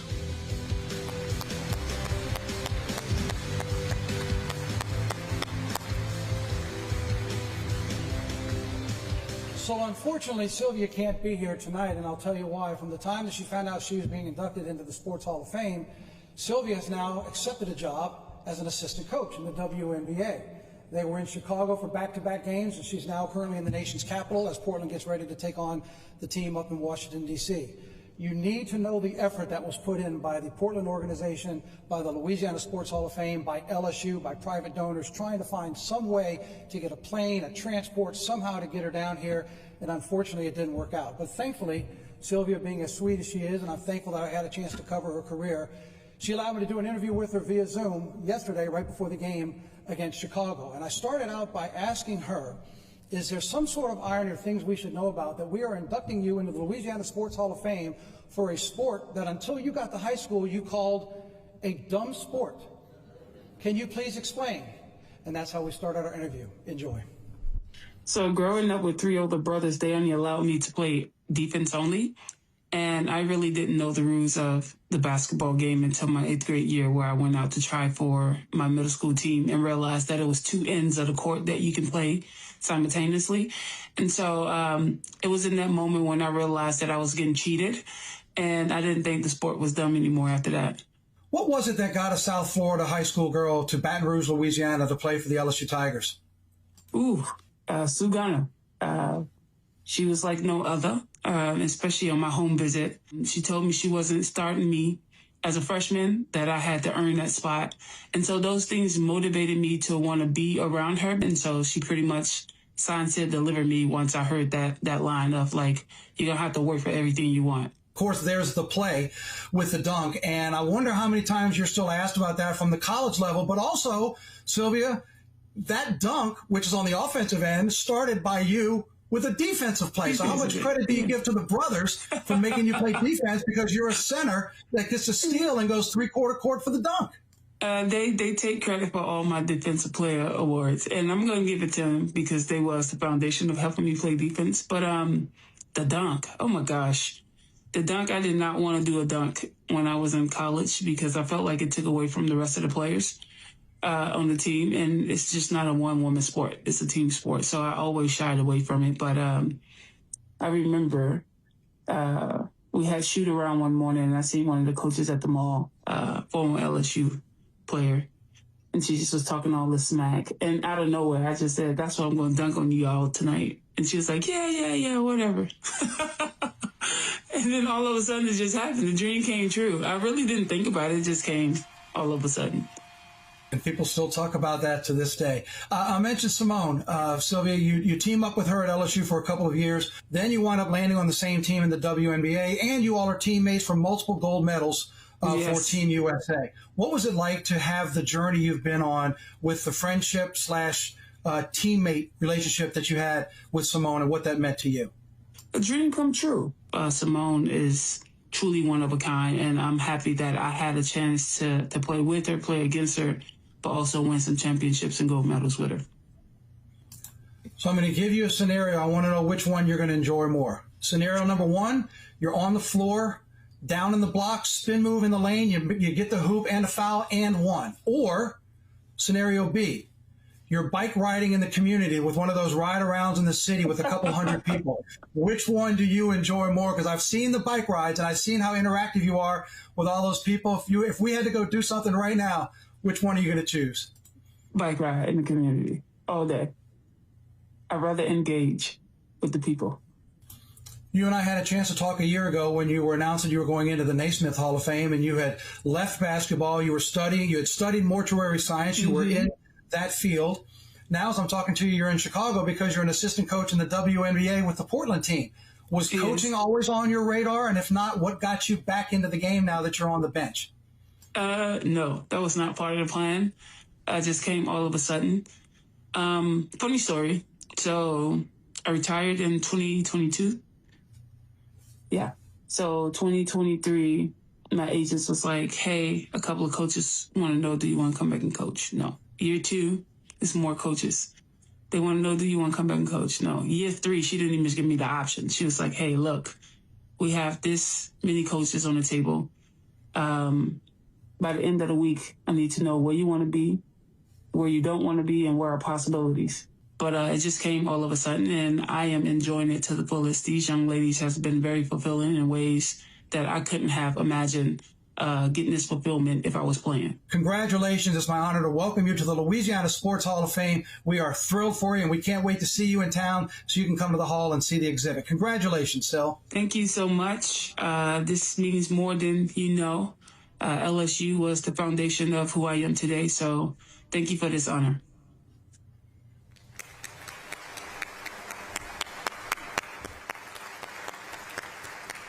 fun watching her smile. Sylvia said she's going to make one of these induction ceremonies as quick as she can. She wants to put on like a basketball camp or something. Hopefully she'll be able to be here the next year or the next, but it's really fun seeing her smile. And on the other hand, Todd, thank you for almost crying. I almost started crying this morning eating breakfast with the Hall of Famers. We all get together to make sure everybody knows what to do, but when you really think about it, I mean, it's a big deal. It's a big deal in Idaho and Vermont, and they're just trying to scrape together maybe 2 or 3 athletes a year, you know, and we duke it out getting 8. It's unbelievable. You can't swing a cat without hitting the All-Pro or All-American. I mean, Sylvia, Warren, Jonathan, you know, the mailman, Pistol Pete, Dr. Cannon. It's incredible if you'll look at the list of Hall of Famers in the magazine that you have when you take it home. And Sylvia, of course, dominated the hardwood, and our next inductee did the same on the football field. Monroe native Pat Williams, one of the most feared defensive linemen in the NFL. If you ever need somebody tackled really hard, this is your guy. Enjoy meeting Pat Williams. At Wassman High School in Monroe, Pat Williams is more than just a name. He is a legacy. But to understand that legacy, you have to go back. Back to the early 1990s, when an under-the-radar prospect dominated the line of scrimmage for the Wildcats. Then to College Station, where the roars of the 12th man shakes the stadium. We take great pride in defense here at Texas A&M. They were nationally known as a wrecking crew. Pat came in and helped us further that image. Then to the NFL and frozen Sundays of the Buffalo Bills, where die-hard fans demanded toughness. Pat Williams saw that the whole way. Then to the thunder of the Minnesota Vikings faithful, where the Skol chant echoes. And he showed up and did some great things for us. I think our first 3 years, we set an NFL record for holding opponents under 63 yards on the ground. And in every step of the way, Pat Williams was an unstoppable force in the trenches. And they all knew about Pat. He was really a fun guy to watch. It was as a Minnesota Viking where he truly became dominant. He's tackled by Pat Williams. As one half of the legendary Williams Wall. And I saw the ability in Pat that he could really move around, and I think he did that in college. He did that in Buffalo, and I think that's how he earned the right to get to Minnesota. A 3-time Pro Bowler, he collected an incredible 37 game balls and was voted by media outlets as one of the top 100 players in Bills and Vikings history. But the greatest chapter of Williams' story is still being written. Well, one of the things I'm very proud of Pat for is when he got out, not long after he got out, he founded the Pat Williams Foundation to give back. His football journey has come full circle, back where it started in North Louisiana, teaching the game of football through youth camps or assisting staffs at the collegiate and high school levels. It's great to have him out there because he's another set of eyes with NFL experience. Ladies and gentlemen, Louisiana Sports Hall of Famer, Pat Williams.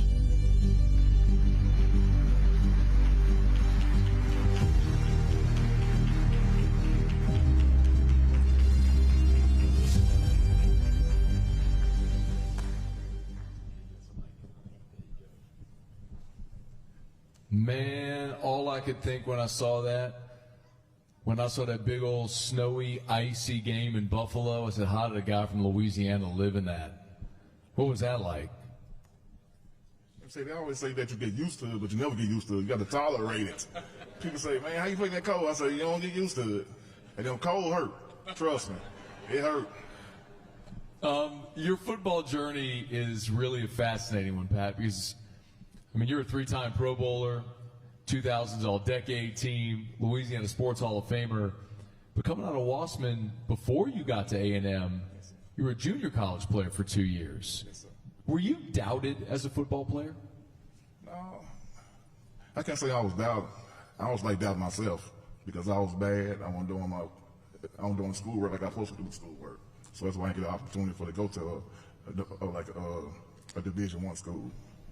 Did you ever think that maybe that path wouldn't work out for you? Yeah. At the end of the day, like it was kind of up and down and stuff. But went off to junior college, and I said, well, I got to get an opportunity. So when I got there, everything started over. I started getting recruited a lot. So I had an opportunity to come to LSU. Everybody love LSU, but I ain't too much like LSU like that.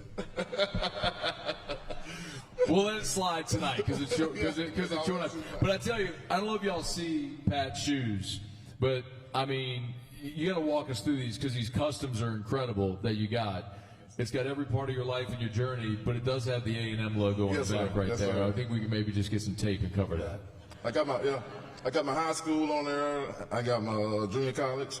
I got Texas A&M. I got Buffalo Bills. I got the Vikings. That's amazing. They're beautiful, man. And, and there's a depiction of you over there as well. So hats tip to your buddy, the artist who made that happen. Whenever you go through your time, though, at Texas A&M, you're undrafted. Yes, sir. Coming out of Texas A&M. Why did you choose the Buffalo Bills? So I had a chance to go to the Bills. They called for me. The Jets called for me, and a couple other teams. Called for me, but I just want to go to Bills. You wanted to go to the Bills, where it was icy and snowy and all that stuff. You didn't want Miami or anything like that. No, I ain't want Miami. I just want to go outside. Now I know that your bride has been with you every step of the way. Yeah. Did she have a say in that decision? No, and I'm sure man say. But she be married. No, that's over there. She ain't no say so in that. What is it meant for you to have your wife with you through every step of your journey? Well, she's been with me ever since high school. So like we've been married, I think 33 years. 33 years. Yeah, I think I'm doing right. 33 years. We're married 33 years. Yeah, ever since high school. Ups and down. You had to check the match. Yeah. Make sure I was right now. It's amazing, man. During your time in the NFL, you got 37 game balls. Yes, sir. 37 game balls. Do any of those immediately come to mind, stand out for you? Yes, sir. It was my, I think, third year outside the NFL. Ted Washington got hurt. We was playing the Bengals. And then Coach said, you got it. So I said, I'm good, Coach. I'm good. So I'll come off the bench. And then playing the Bengals, I got 3 sacks. And then after the game, Bruce Smith gave me the game ball. Yeah. I think about your career as a guy who played a dozen years. The Williams Wall we heard about there. We mentioned the game balls, the All-Pros, the All-Decade team. When you think about your professional football career in totality, how do you think you stack up? I think I stack with all the great nose tackles in the NFL. I think I'm up there. The stats, you know what I'm saying, about the same as guys inside the NFL Hall of Fame and stuff. So I think my stats up there. When you found out you were being awarded and being honored by the Louisiana Sports Hall of Fame, your home state, where you've come back now as we learn to work with young people, what does this honor mean for you? At the end of the day, I got the call at first, so I had to get on quiet. And then I cried just a little bit, not a lot. I cried a little bit all by myself. And so, but at the end of the day, you know what I'm saying, great feeling. You know what I'm saying? Everybody vote for me. I appreciate the Hall of Fame class. I appreciate the board and everybody. Ladies and gentlemen, Louisiana Sports Hall of Famer, Pat Williams. Thank you. Thank you, man. Thank you, man.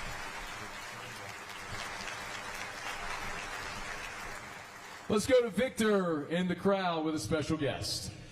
Matt, thank you very much. Before we continue our induction ceremonies, we want to welcome a very special guest that we have here. It is a wonderful Saturday night here in Natchitoches, but 1 week ago tonight, it was a wonderful night up in Monroe, Louisiana, because it was the crowning of our new Miss Louisiana. And when you win the crown, one of the things you have to do is move up to Monroe. She has barely even finished moving, if she's finished.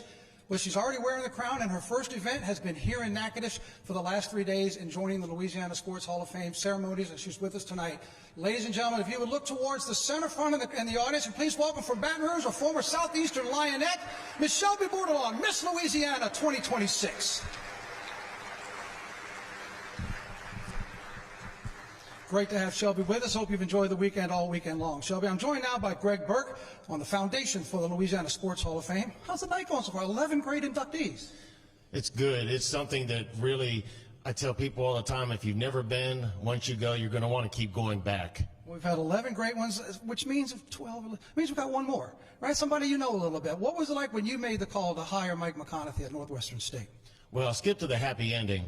First of all, Mike was the perfect coach at the perfect time for Natchitoches and NSU, no doubt about it. Now, to the process itself, he just checked a lot of boxes. I mean, first of all, 16 seasons at Bipsy, 22 wins per season.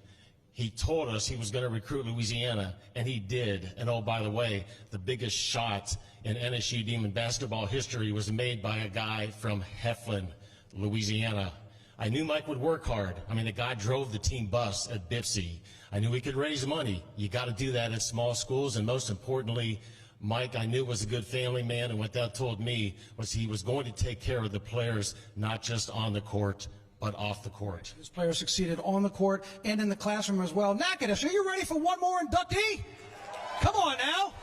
We are staying here at home. It's our hometown coach, the head coach for the Demons. Here's our video for head coach Mike McConathy. In Louisiana basketball, the McConathy name is a family tradition. And for Mike McConathy, a lifetime on the court has brought great reward. Everybody called him Opie after the Andy Griffith show. He was known as Booger to his teammates. Mike loved basketball and was driven.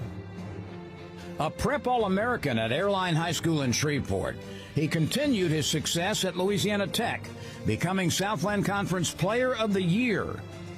And Mike McConathy had the prettiest jump shot. It was so smooth. It was like a ballerina, such grace. Scored over 2,000 points at Louisiana Tech. He was a high school coach after his pro career. And in order to make ends meet, he was a milkman.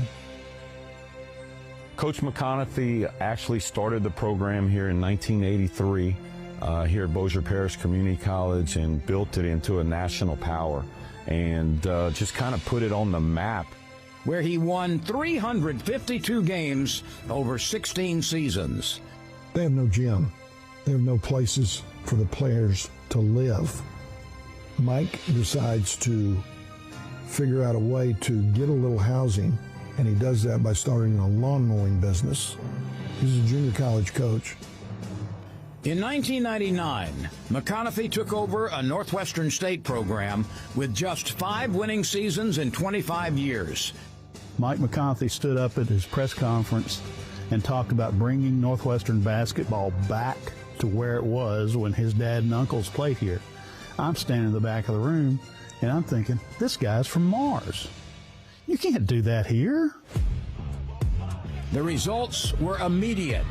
In his first season, the Demons reached the conference championship game. A year later, they won the title. Nobody thought they was cut for college basketball. And the tables turned our junior and senior year. You could just feel the energy shifting. In 2006, his team of destiny shocked number 3 seed Iowa in the NCAA tournament. We were the lead story in USA Today. We were the lead story on SportsCenter. This guy will play anybody, anytime. I felt like we was the Lakers. Over 23 seasons at Northwestern, he added 330 wins, finishing with 682 career victories, the most by any collegiate coach in Louisiana history. Disciplined, played tough defense. They had a lot of toughness to his teams, and he taught players to be winners on the court, but also off the court. Good job, guys. Good job. Look cute in those new shoes. For Mike McConathy, basketball was never just a game. It was a mission to develop leaders, to serve others, and to strengthen communities. He continued the lawn mowing business as a Division I coach. He then started a striping business, striping parking lots. Here is the head coach of a Division I program, scraping gum off his Coliseum floor. 5 minutes before the game started, he would be in the stands handing out candy to kids and shaking hands with all the people that showed up. He's given back to the game that gave him so much. This is not about me. It's about you. Because y'all make the difference in everything and every person that's building, and y'all have made me have some great success, but the success comes right back to y'all. That's Mike McConathy. He takes situations, whether it's basketball or life, makes it better. Ladies and gentlemen, Louisiana Sports Hall of Famer, Mike McConathy.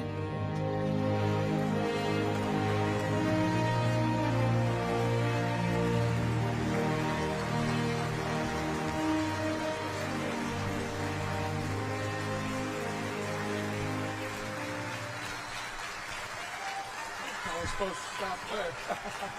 I'm just letting you enjoy it. They're giving you a standing O. You know, you and I had a chance to talk earlier this week, and one of the things that I think was so striking was why basketball? Why you chose basketball? Well, I liked to play baseball when I was a kid, loved it. Played football, but the guys were a lot better than I was. But I liked it. Fifth, sixth grade quarterback, seventh grade the quarterbacks, eighth grade get knocked out by one of the best players I've ever been around. Get to high school classmate, grew up with him, went to church every Sunday. He was better than me. Had to get to the gym. Never played baseball anymore, never played football anymore, because if I wanted to play, I knew I was going to have to put in the time to play. You know, you, as we saw in the video, you won a lot of games. Your teams won a lot of games.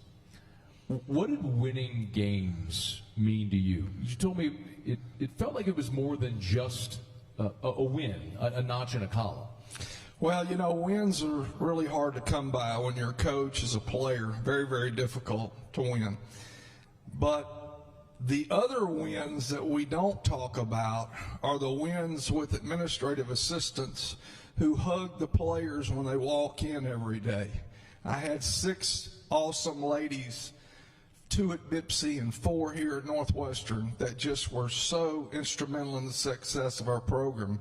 The wins come when they see what's happening with their players that they care about.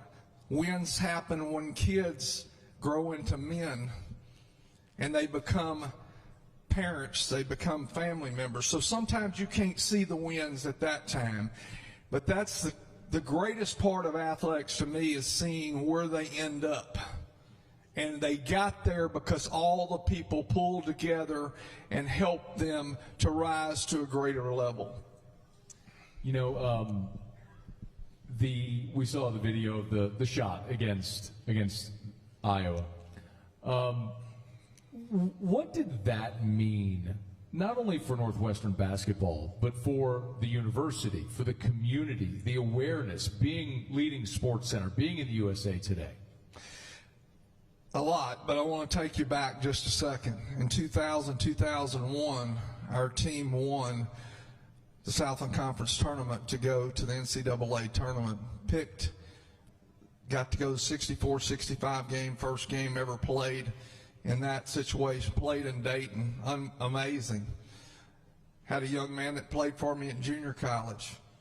He was on that team, came on to Northwestern with me. He was a vital part of that. A shot was made in that game by number 23, the same number as the young man that made the shot in 2005-2006.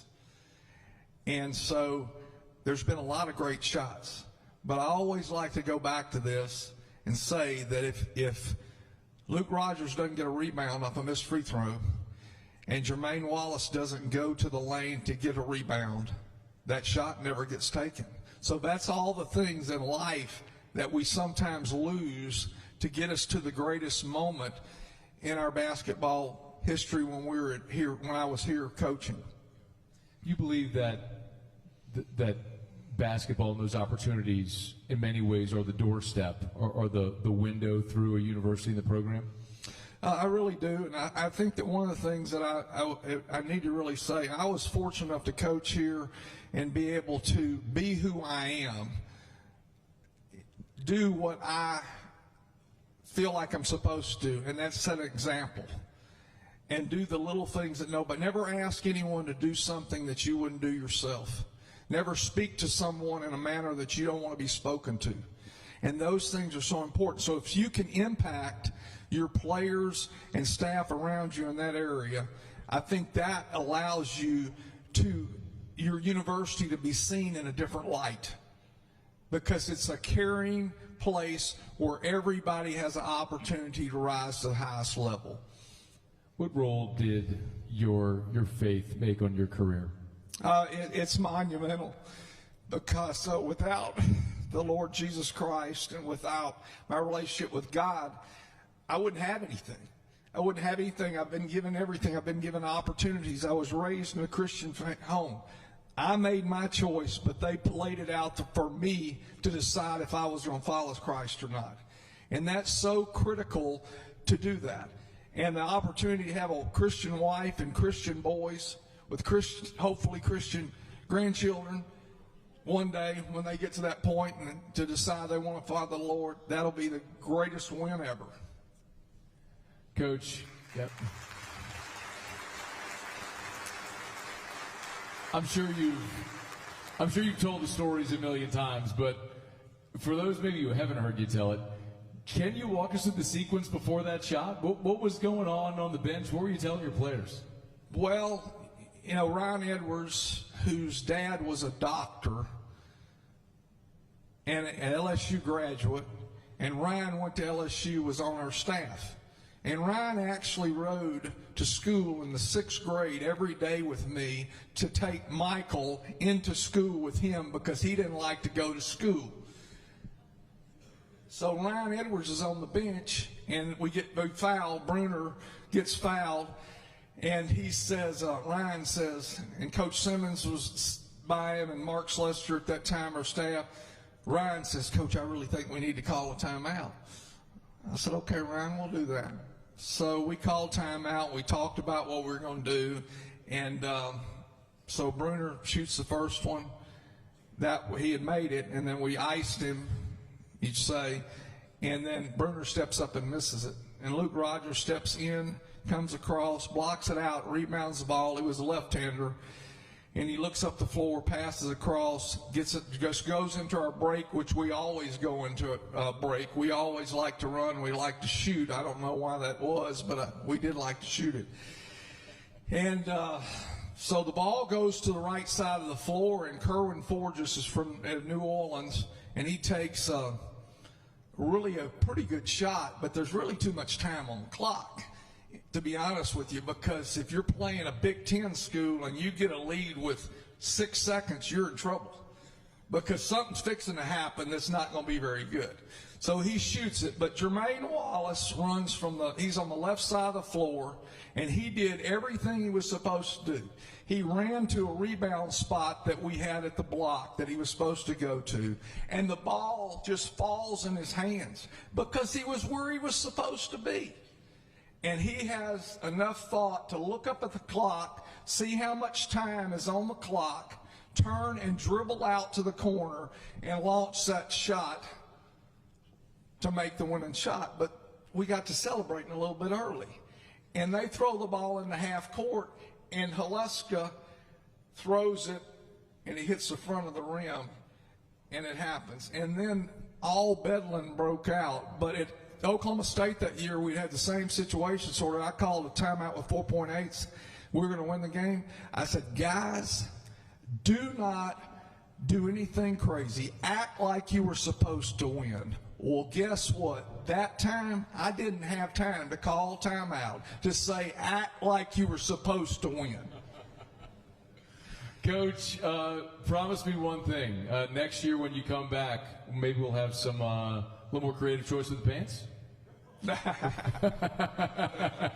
Coach Mike McConathy, everybody.